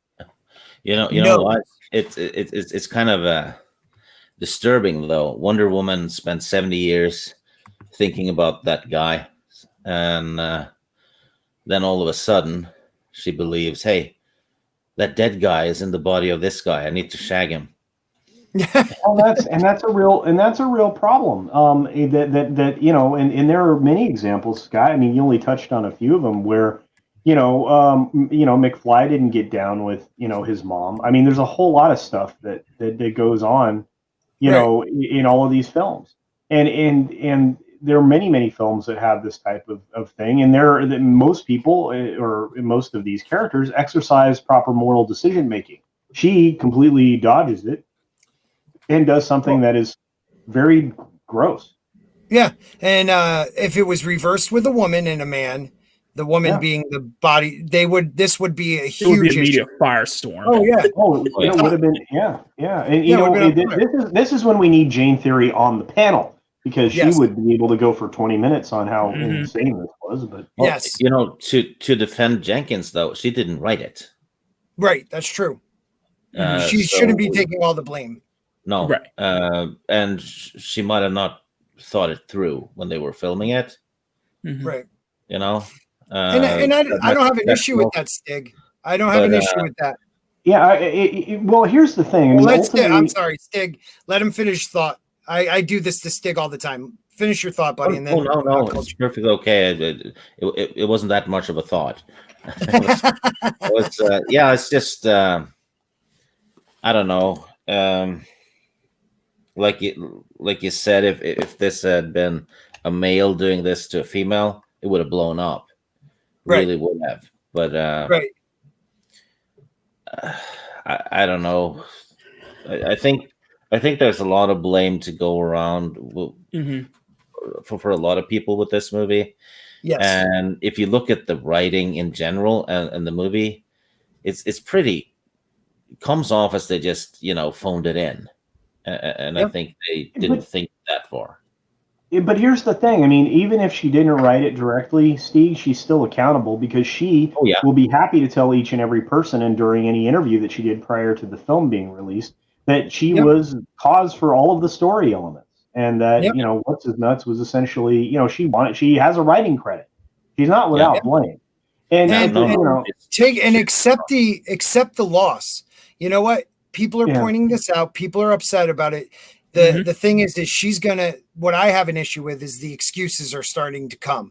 Well, that's the tweet, Scott. I mean, the fan named Justin Phillipson. Yeah, I mean, that's the thing. He's like, this has been used a million times and it was undone. Well, that makes it even worse, because the character was subjected to a sexual interaction that they didn't acknowledge consent for. And and she remembers. And she remembers. Exactly. The dude got totally Cosby'd. I don't care through what machinations you go through, but that's what happened. That dude was Cosby'd, and you know what? That's a bad thing. And if you're going to preach about us one direction, you have to be consistent going the other, or you're outlining your very own hypocrisy. But that was just one of many things that I called out in my review. So we keep going. It's like if a woman sleeps with a guy in a coma or something, right? Or a guy who's dead drunk, it doesn't know up from down. Well, Kill Bill, the guy is like renting her out in a coma, and she wakes up right before it happens. Now reverse that. If that was a guy, is it okay? That's a meme waiting to happen. Yeah. Real quick, guys, before Makini, Toxic Man flew for $2. Wait, Wonder Woman 84 had a plot? Thank you, Toxic. Thank you very much. What were you going to say? Makini. Guys. All right. Yeah, I was going to continue. Yeah, go for it. So this body swap without character consent plot device has been used in movies, TV shows, comics, and video games for decades, and especially prevalent in entertainment from the 80s. But this is an era where old body swapping without consent plot device might not be as politically correct as it once was.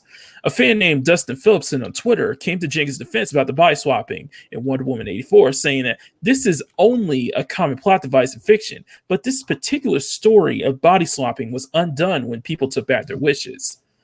And you snarky prick, and it's only what a snarky prick. Yeah, sorry, sorry about the rape. I take it back. It's okay. You don't remember, so it didn't happen. Yeah. While Jenkins did not offer any additional insight into the plot device used in WW84, she did agree with the fans' tweet by responding, haha, exactly, at Dustin Don't Shoot. It would be more ideal for Jenkins to offer more of her own thoughts about the body swap device, but for now, this will serve as some explanation for a lack of consent during body swap. As expected, some fans responded to Jenkins' tweet with their own theories. As you can see here. Here. Oh, any good ones? Come on. Do you want me to read them? Okay. Well, read a couple. Okay, so this one's from Adele K. Thomas. There's also an assumption they had sex by those shooting it down. There is nothing in the story visual implies that they did. I'm pretty exhausted and overwhelmed. If my long lost love reappeared, I pass out after a long evening, even on a comfortable futon. She's Wonder Woman. Yeah, that's a bit of a stretch. Yeah, exactly. And with does Phillipson replies, actually, I think it's a showing that Diana had a moment of weakness. It adds to the complexity of her character's makeup. She ultimately realizes she's gone down a wrong path and rescinds what she did. One reply to this is from Richard. You know what? There might be a guy who did the same thing. He's going to end up on some special website for at least 10 years. Yeah. It adds the complexity of a culturally beloved superhero to have them do that with a guy against their will. Who the hell went? That's Wonder Woman needs to make her more complex. And pointing out that big is dubious isn't some critical revelation, folk. No one have that for years. Let me see if we can. Oh, here's one from Princess Winter. At no point could anyone who has seen the film nor the film itself argue that Diana's wish and what it was doing to herself and to a stranger wasn't wrong, and that she needed to renounce her wish and let both Steve and this other man go. It was very clear that there were the costs. Point of order, Culture Casino. Palanuki here with what he's saying here. It's even worse than that. This guy was caught. Well, not caught, but he was seen, I imagine, stealing a plane and doing a lot of very dangerous things in and around places.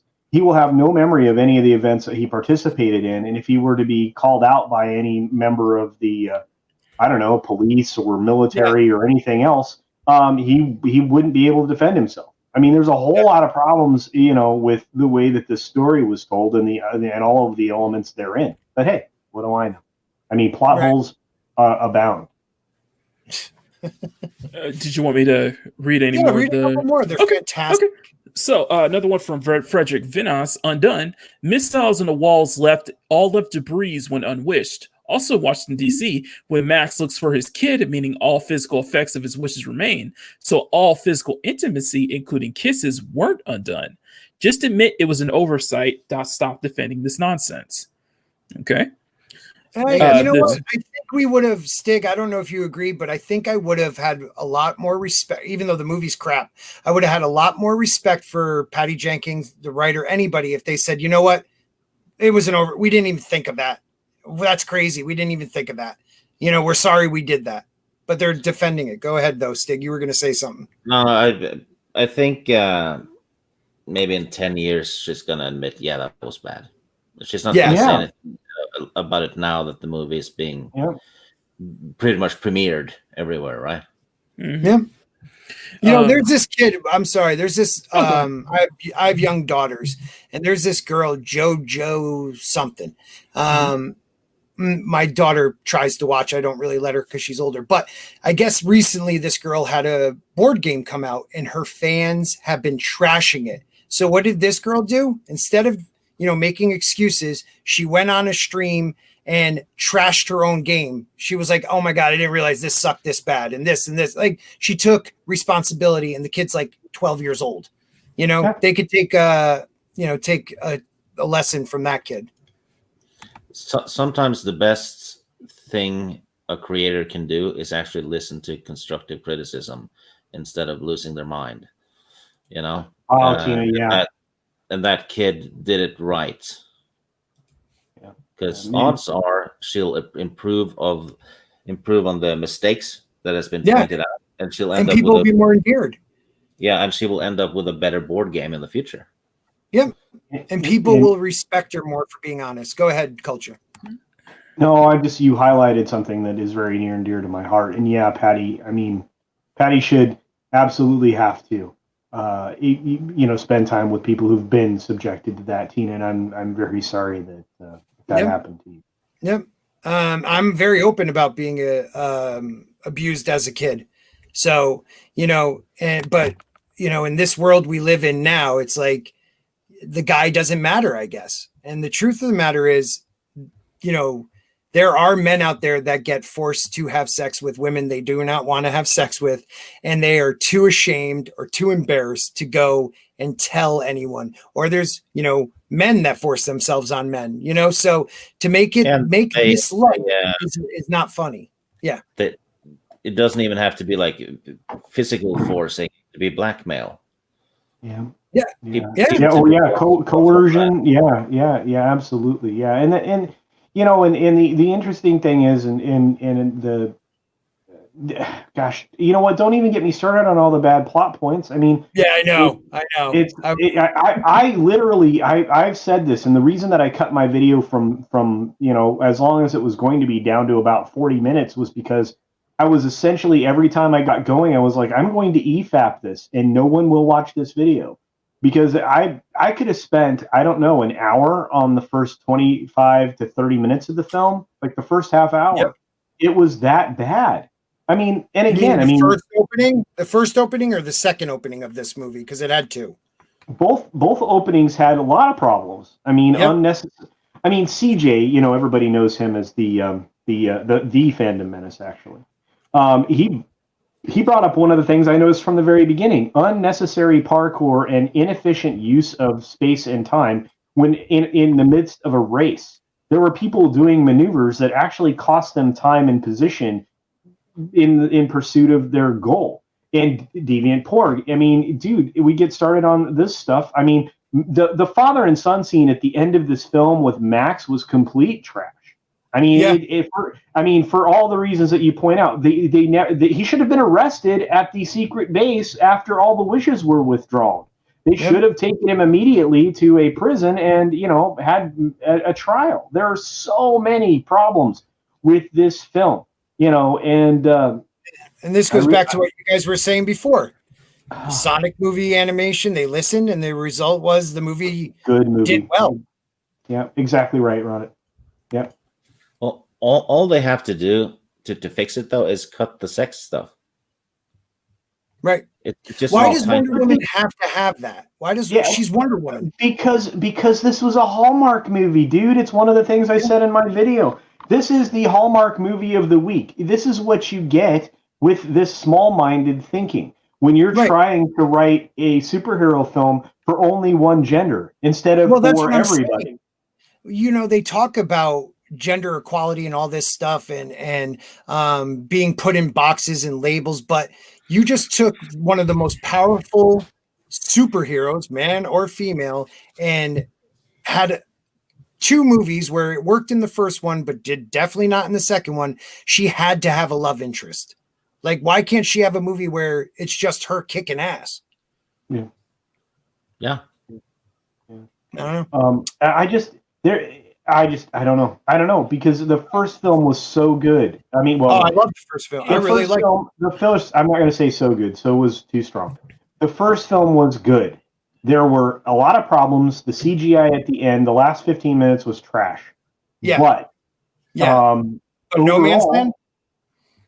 Overall, the film was good, right? But this second film was just the worst possible follow up to something of that quality.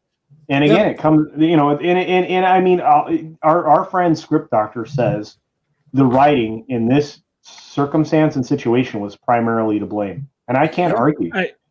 There was no villain. This is a superhero movie with no villain. Mm-hmm. I mean, this even in the in Superman 3 where you had Richard Pryor stealing money through the little penny thing that he was doing, right?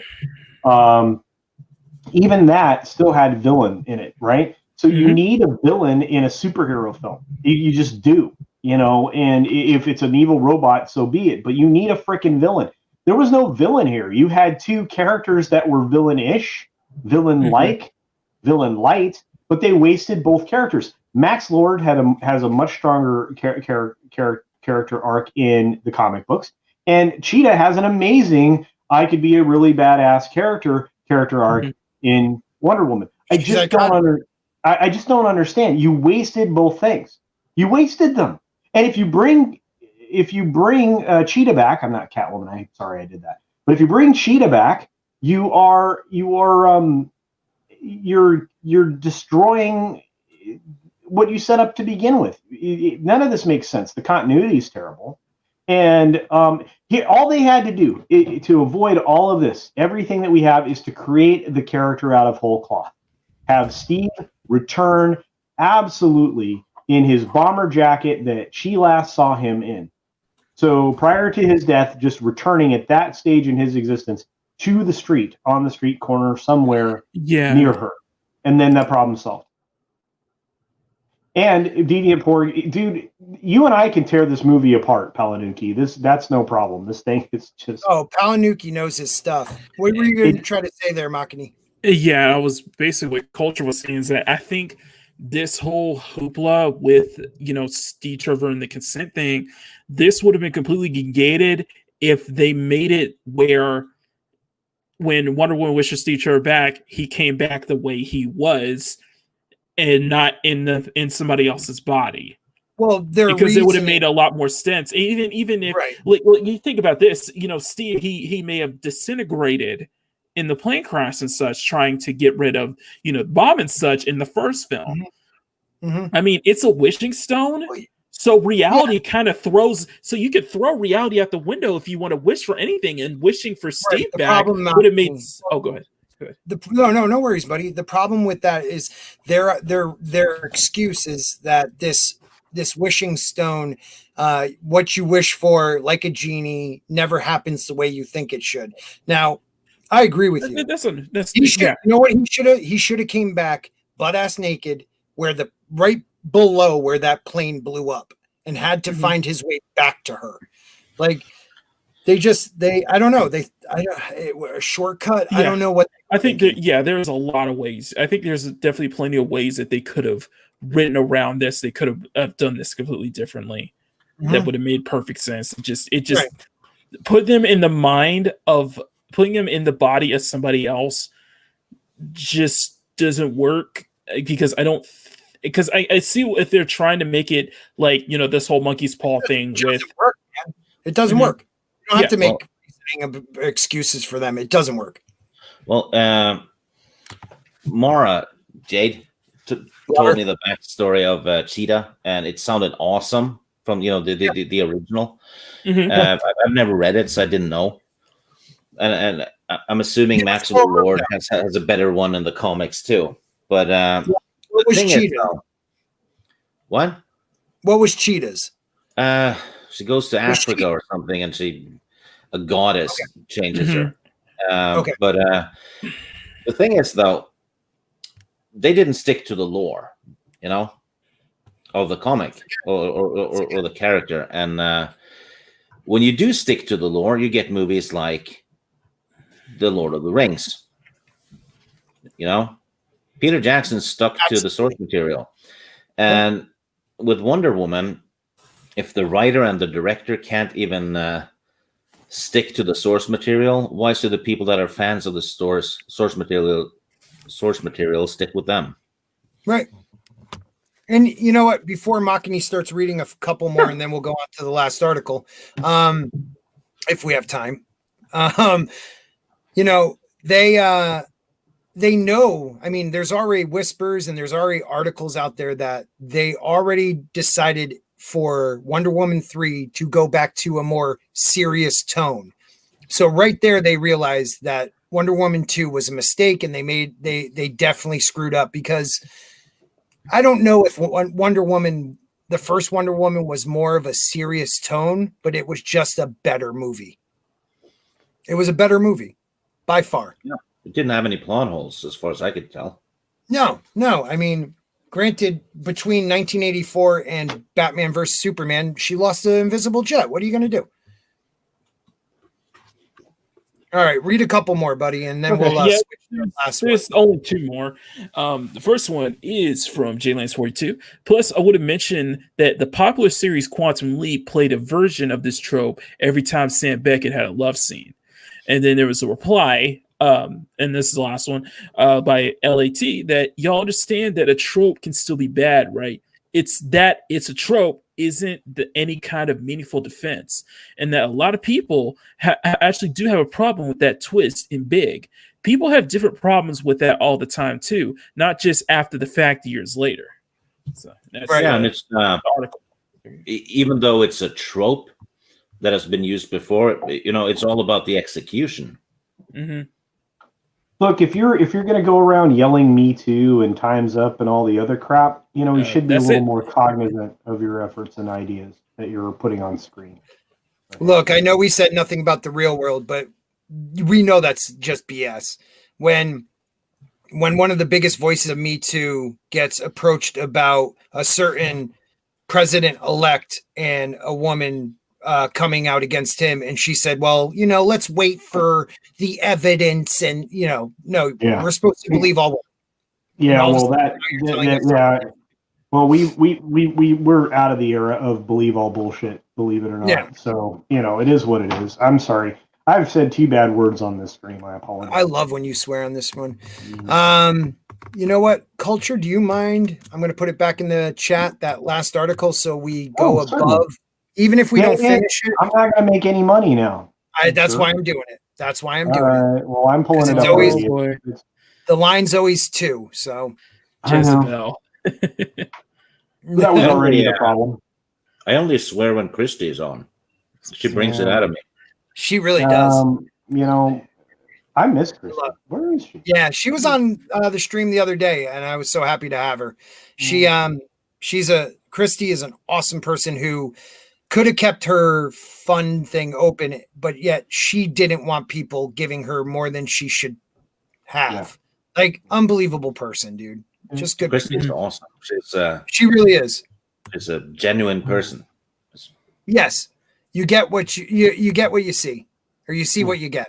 However that goes. Yeah. All right, let's. Into every life, a little hypocrisy must fall, but in her case, she does a very good job of checking herself, and I appreciate that. I try to do the same.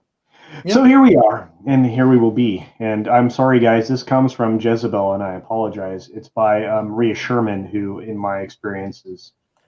I don't even know what Jezebel is. Like, I know what the Jezebel. It's another site, like similar to the Mary Sue. Like, okay, that's almost just as bad and obnoxious as the Mary Sue. Yeah, as you guys know, my prep for the show is, I read the headline. That sounds good, and I throw it in the chat. So as long as it's not long, I think we're good. This one's long enough anyway. Amber Heard can proceed with lawsuit alleging Johnny Depp orchestrated a smear campaign against her. Are you serious? Hard. Yeah, of course it's a lie, but it'll be fun. Okay, right there. That's just completely false.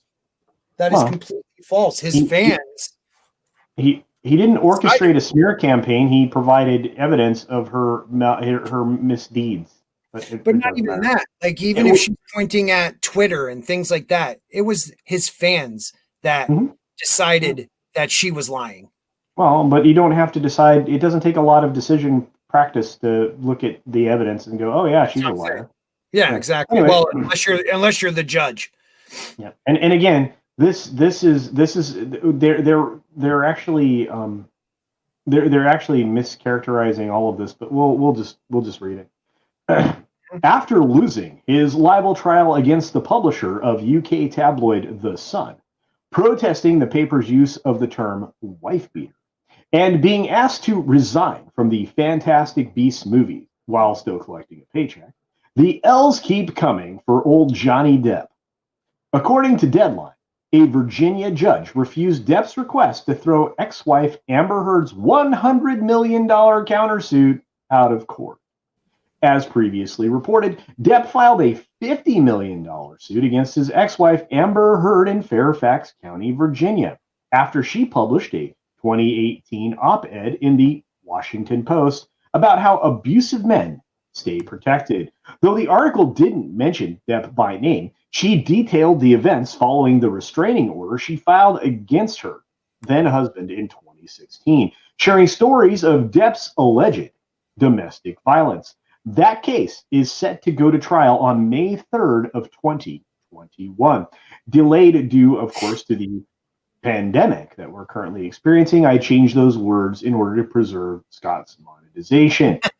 According to ET Canada, like I give to cares about what Canada thinks, in September of last year, I'm just kidding, Canadians, I love you all, Heard launched a $100 million countersuit against Depp, alleging the actor orchestrated a false and defamatory smear campaign against her. Depp attempted to have it tossed, which it should have been. But the Fairfax County judge, Bruce White, was not having it. No, actually, he just did what he thought was legally correct. I don't know about not having it or not, but here we are. Depp and his lawyer, Adam Waldman's public remarks imply that Miss Heard lied and perjured herself when she appeared in court in 2016 to obtain a temporary restraining order against Mr. Depp. Moreover, they imply that she lied about being a victim of domestic abuse.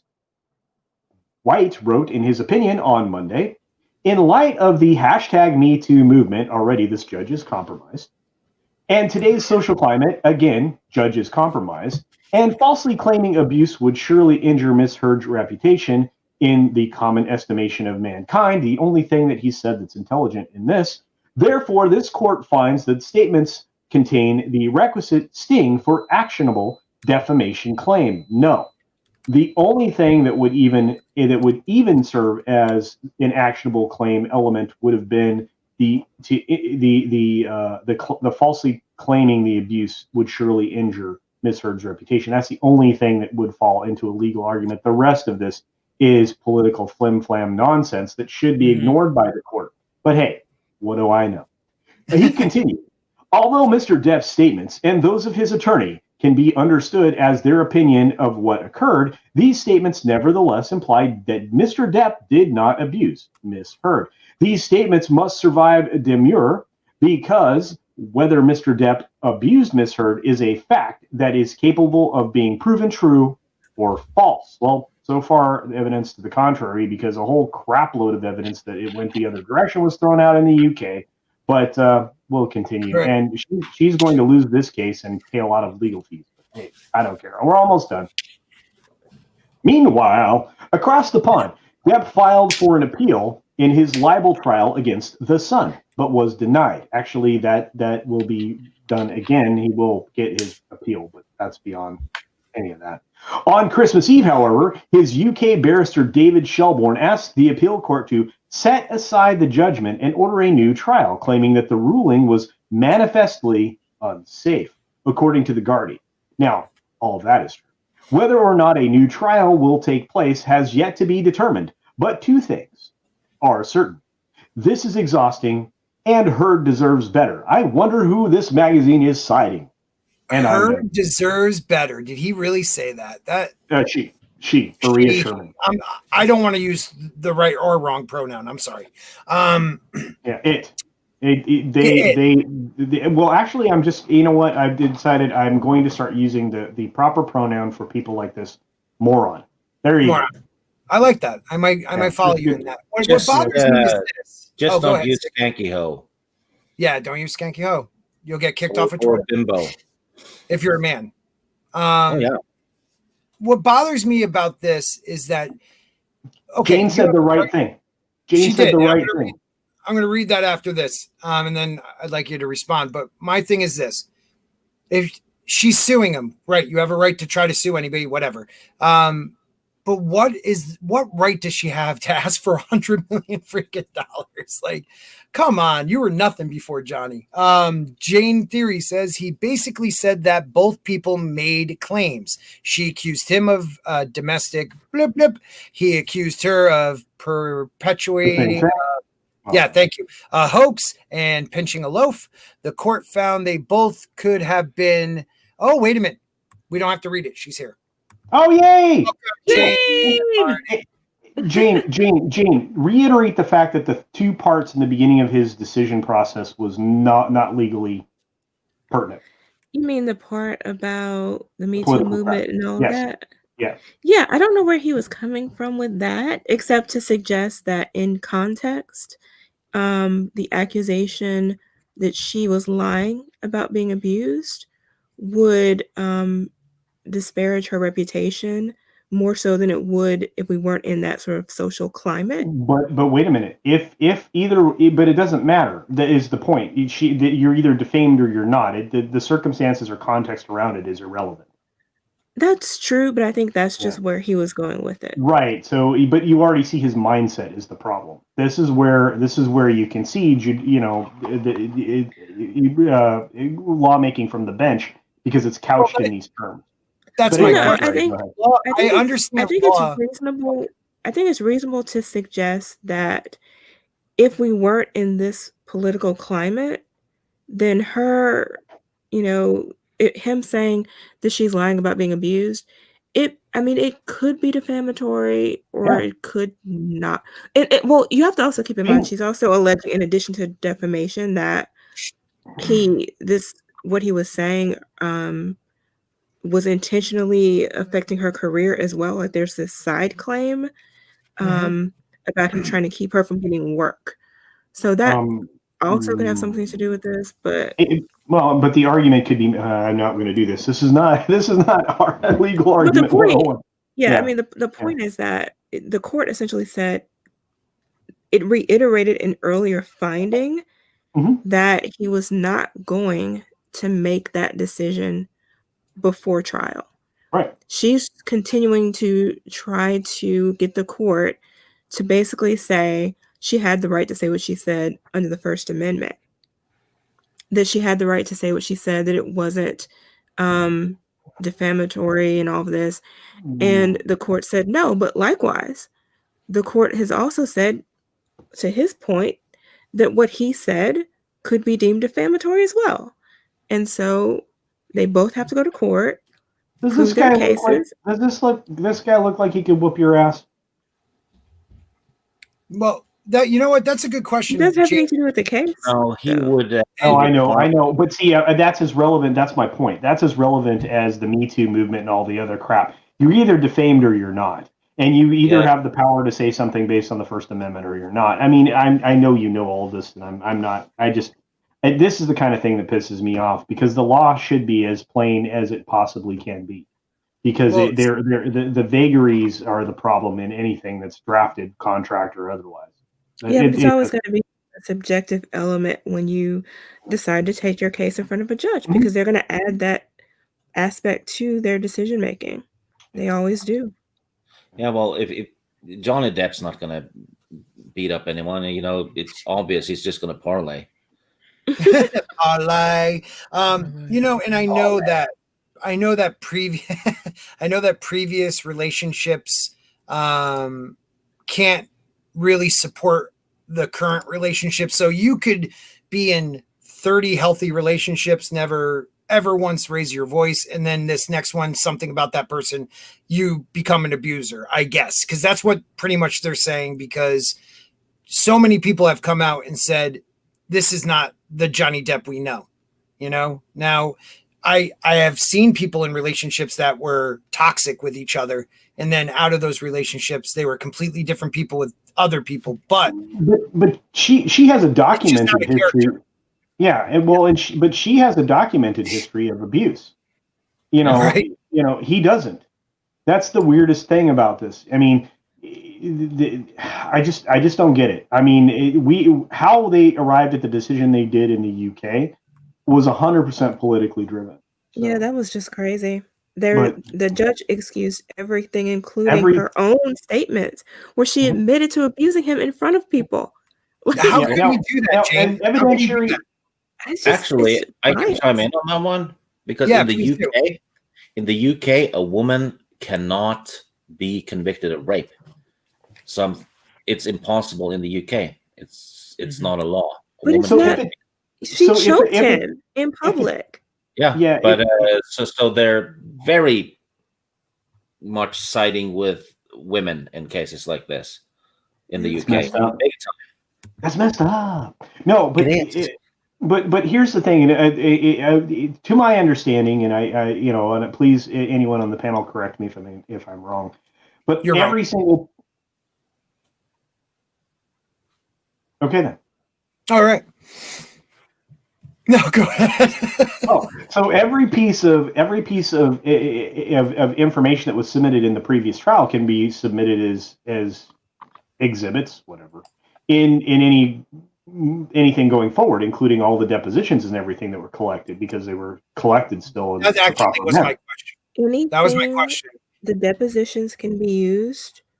Typically, though, they would bring them. The individuals will have to testify, and if they say something contrary to what's in a deposition, the deposition can be used to impeach them. Yep. Right. And any testimony that was on the record in the prior case can be used to impeach them. But they will have to go through the trial process again. All of these witnesses will have to testify. All of the evidence will have to come out again. That'd be great. Can I ask you two guys something though? Could I ask you, like, as a novice to the law, except for being on the other side of it, how wrong was that judge? Because to me, it seemed like an open and shut case. Like, how did he, like, even come to that conclusion? Was he completely, utterly wrong? Like you said, there's some bench. There was. I'll give you an example. In one instance, she is on the phone with the police and claiming that he's hitting her.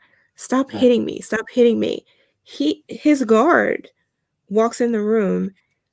Johnny Depp is on the other side of the room. The guard hears her and sees her accusing him of hitting her. And then she switches it up. Like in the act of hitting her. Yeah.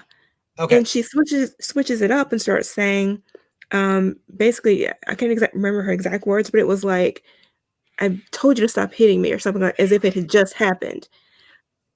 The guard walked in on it. And so what the judge, and all of this was testimony. So what the judge said was, well, basically his statement can't be trusted. He's not going to have any weight to it because he works for Depp. So the man lied to his employer. So he's assuming that the person that's testifying, well, of course, in this country, it's a little different. Yeah, you could be in trouble for perjury. He's putting his reputation on the line when he's testifying, and he's putting himself legally on the line when he's testifying to those statements. So well, the thing about it, the judge can weigh the credibility of witnesses and choose to believe them or not. It's just that he went out of his way to not believe Johnny's witnesses, but went out of his way to believe hers. Like, he believed her sister. And the sister would be just as biased as an employee. That'd be worse than an employee. Yeah. If you're going that route. And I mean, they have her saying, like, saying she hit him. They have the audio recording that we all heard. Video recordings of stuff. And making fun of him for it. It's like, what do you talk? And what he does, he explains that away by basically saying she wasn't under oath when she said it. Like, dude, are you serious? He needs that's somebody who's this is why this is certain people don't belong on the bench. Right. Certain people don't belong. Was that a lawsuit against the Sun, not her directly, right? That was a lawsuit Yeah. against the paper. So Yeah. that paper is pretty big in that country. And I'm not saying It's anything. part of Rupert Murdoch's empire, or it was. I don't know if it still is. You know, the way I look at it is, you know, was the guy looking out more for the paper than her? You know what I mean? Like it doesn't strictly matter, to be honest with you. You know, and the Sun has a lot of money. I mean, we're talking, if it's still affiliated with Rupert Murdoch, which the people in the UK, like the Time Prophet, can probably make sure that I'm accurate in that statement. But you know, I mean, we've seen a level of political corruption in the world that we've never seen before. So I don't know if there's any of that going on there, influence peddling of some sort. Not sure, but that should never enter into a legal. And again, some people don't belong on the bench. They really don't. Yeah. right. I think the Sun, the newspaper, a few years ago, they basically got busted, and Time Prophet, who seems to be from England, can probably confirm this. They had been smearing Liverpool Football Club since the 70s, I think, for the Hillsborough accident that killed a lot of supporters, and that newspaper blamed Liverpool fans for it when it wasn't their fault. And a year or two ago, they basically got busted for it. So they have a history of smearing people, and they've been busted at being fake news several times. Let's put it that way. Well, we all agree. I mean, too. I'm sorry about that, Stick. I was just gonna say we all agree that, you know, network TV, newspapers, none of them are objective. Like, you know, they all have their own agendas, and some of them had to I always go back to it. MSNBC had to admit in court that they are not a news network. News organization. There's multiple. Not a news organization. And Wolf Blitzer said live on air, going back several years now, that they are not a news organization either. Right. But the Sun is owned by Rupert Murdoch. The Sun is a tabloid, isn't it? It's a tabloid. Tabloid. See, and that, I think that is perhaps part of it. Like I think that there's something to the British tabloid industry that maybe he's biased in favor of maintaining and sort of letting them get away with saying whatever they want about celebrities and famous people. That seems to be a culture there. They don't they don't have the same press protections in that country that we do here. Right. It's a little different. Again, I mean, this is the problem with not being a UK citizen. I don't know any of that crap. But they seem to get away with it. They get away with everything. That's terrible things about everybody, and it seems to be what they're fine with it. I mean, we have tabloids here, but it's not like it seems like they have right. Ours talk about aliens, you know, making babies with Elvis. Yeah. Small Time says the smartest thing of the day. By the way, what do you say? The last one. Small Time says the smartest thing of the day. Oh, the small yeah, I like. Oh yeah, I belong on the bench. That one. Yeah. He said, I belonged on the bench. I tend to turn the ball over and miss a lot of shots. Sounds like he was on a roll. Yeah, he was on a roll. Keep dribbling, buddy. The other thing that come out too in her case was the police testified that when they came there, the one time I think they were called out, she said nothing had happened. You know, so that was downplayed too. And I get it to some degree, but evidence in favor of him though. Still, didn't makeup person? Didn't the makeup person? Yeah, good night, Tom Prophet. Didn't the makeup person also admit that she didn't cover anything up? Bruises on. She actually drew the bruises on for that photo. I think they said that she was covering up the bruises. He was saying that she was painting on the bruises. But when they showed the photographs of the day she allegedly would have had a bruised face, there were a couple of different arguments. One was that she was wearing makeup, and the other was that the days were wrong. So that was kind of unclear. And I could see how, with that point, Right. There was also a much earlier incident that the court could have just been like, I don't know, so I'm not going to make a decision on that point. But he didn't. He just ruled in her favor. He assumed that she was the victim in every single of one of those incidents, even the ones that weren't clear. There was another case, another incident where she alleged that he broke a door in one violent encounter, and it ended up being a different door. Like the door where they were staying at the time was not the door that was actually damaged, and it was a whole different house. And Right. the judge was just like, "Oh well, she just made a mistake." Like what? You know Well, even that. You know what's going to happen, right? There's overwhelming evidence that Amber Heard lied, so the court is going to side with her.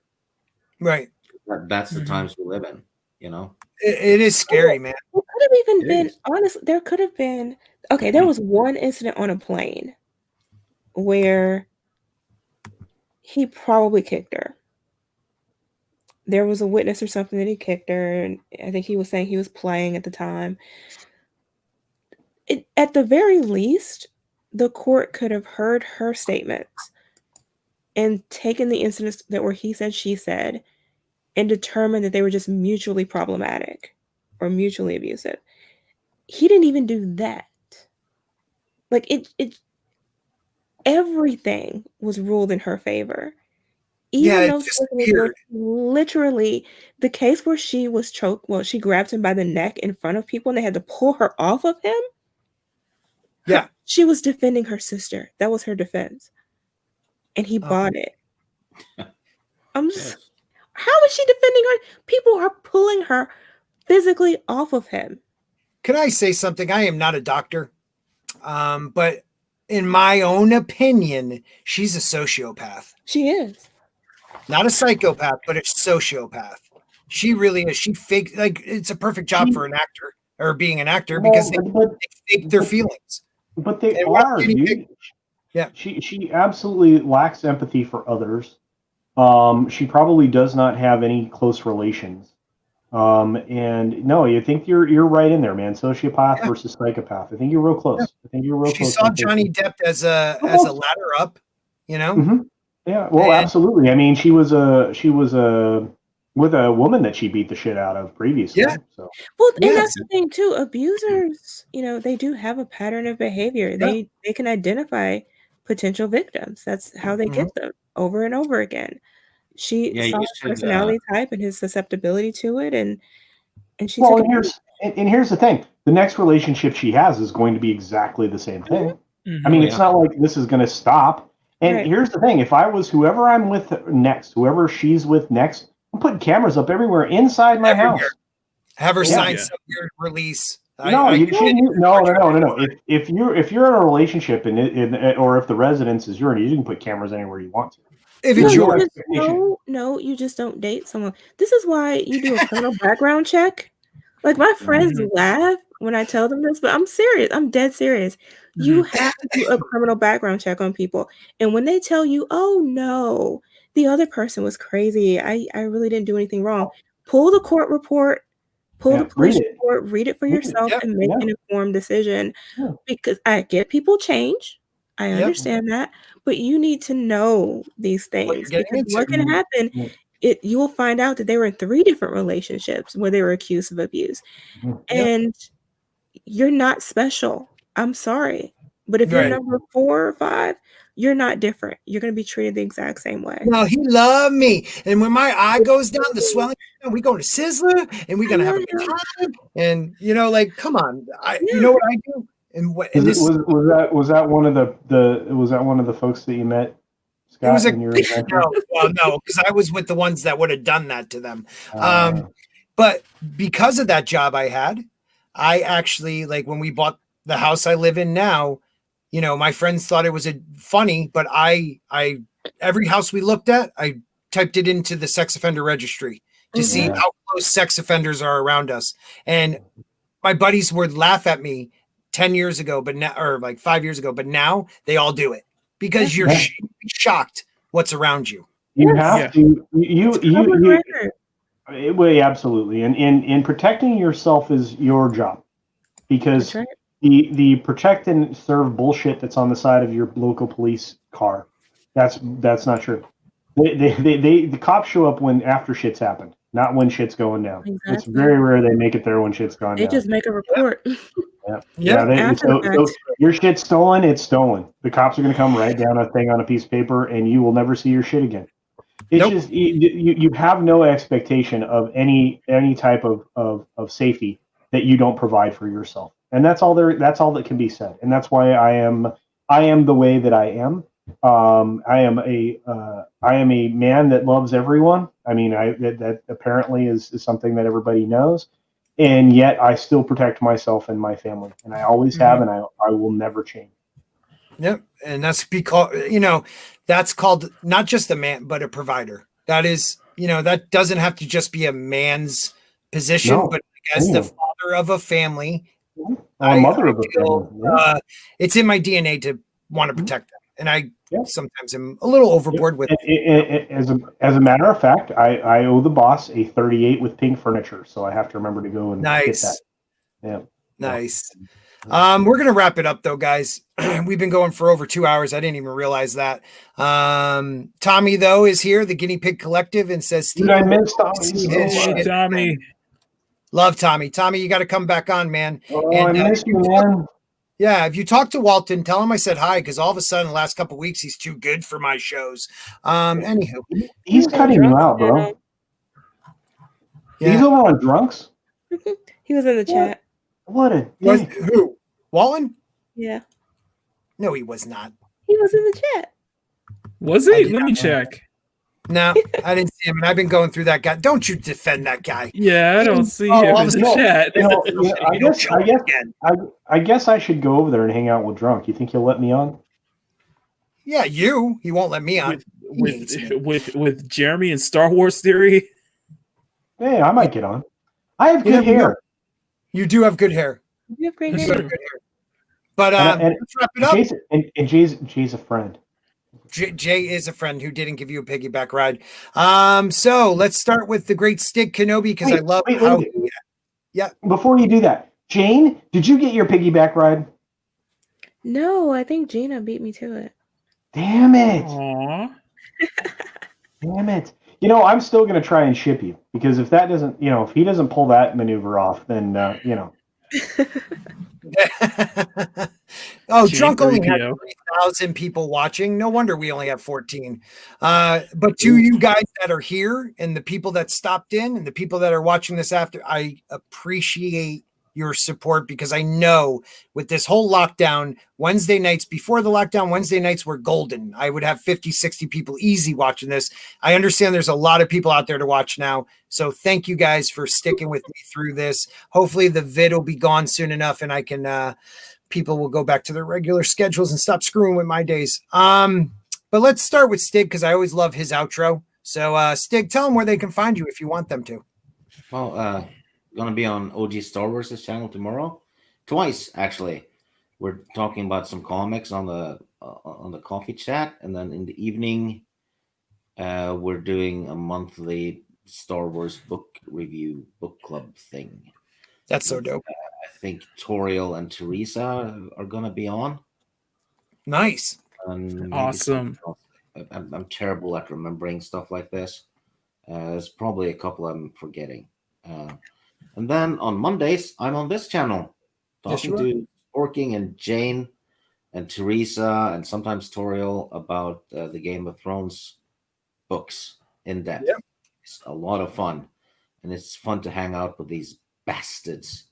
And other than that, much. Lady Tauriel's here. She's here.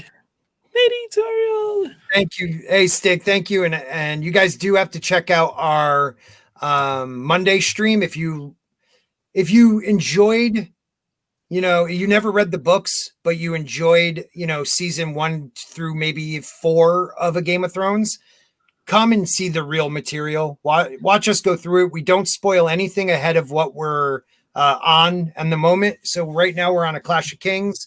I think we're like chapter 12 or 13. So we will try to spoil nothing beyond this book or that chapter, actually. And it's a lot of fun. Sometimes Christy's there too. And I think we had Nerdrotic on once, and he said he will stop back one of these times, but you have to watch to see if he does. Yeah, and for those of you that don't show up on Mondays, you're about to find out why the night is dark and full of terror. Yes. Thank you, Stannis. Yeah. Threatening people to be there for you, Sporky. I love it, man. Keep it up. And then one of my other panelists on almost every single one of my streams, there's Jayne Theory. You like how I introed you? I do. Okay. Yeah, I was muted. Hey guys, you can find me here on YouTube where I post movie and television reviews and pop culture commentary. You can also find me on Twitter and Instagram and Parler at Jayne Theory. Thank you, Jayne. And then the artist of the fourth wave that wasn't self-proclaimed. We actually proclaimed him that.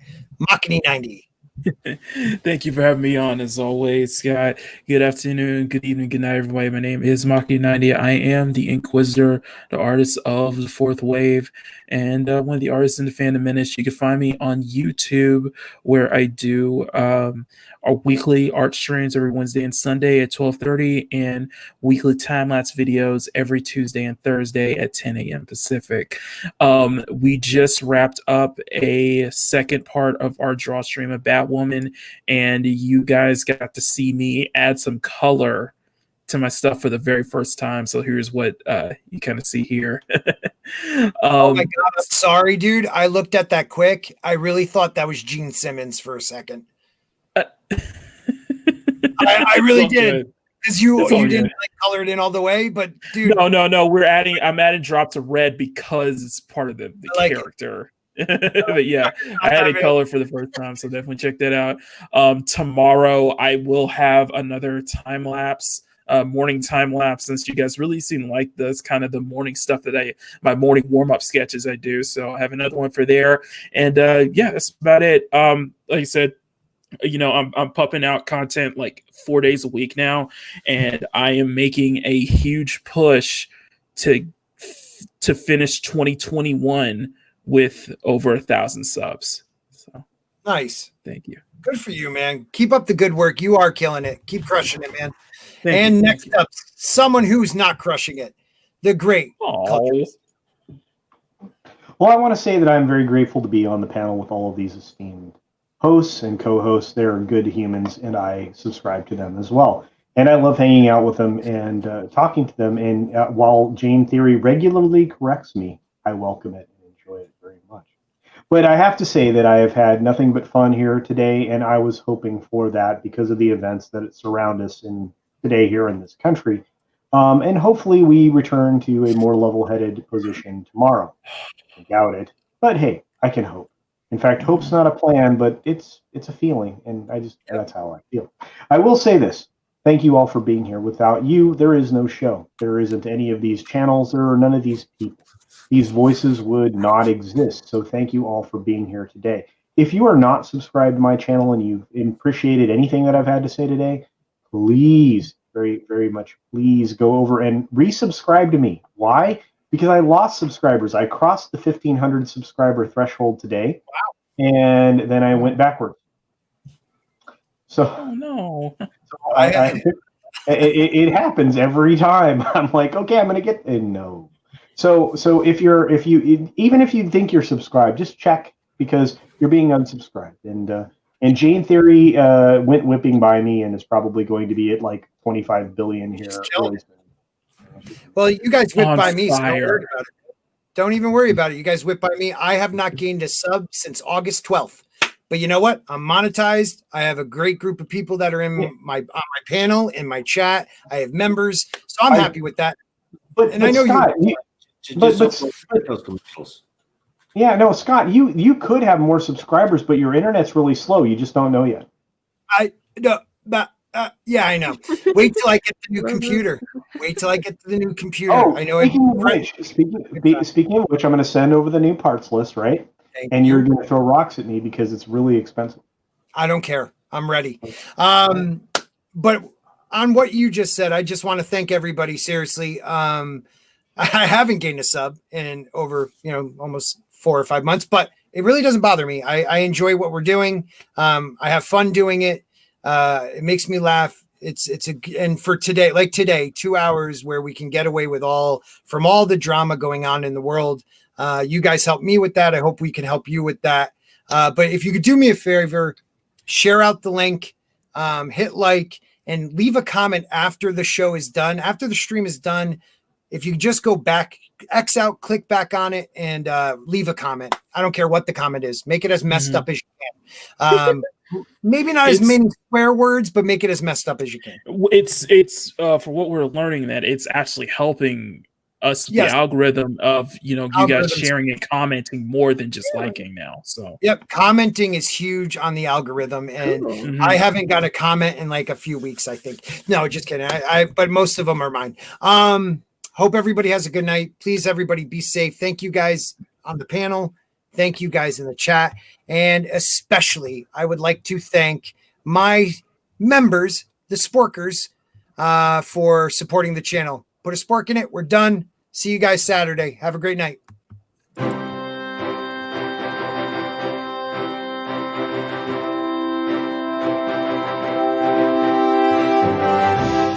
I did the new... Wait a minute. Oh, crap. Hold on. Is this not the new one? No, we're done. Hold on. I got to switch because I forgot to upload it to that one. Nope. It's on the Song of Ice and Fire one. Watch the background change, everybody, because we're playing the right one, because I will never hear the end of it from Culture. Okay, now we're putting a spark in it. Go.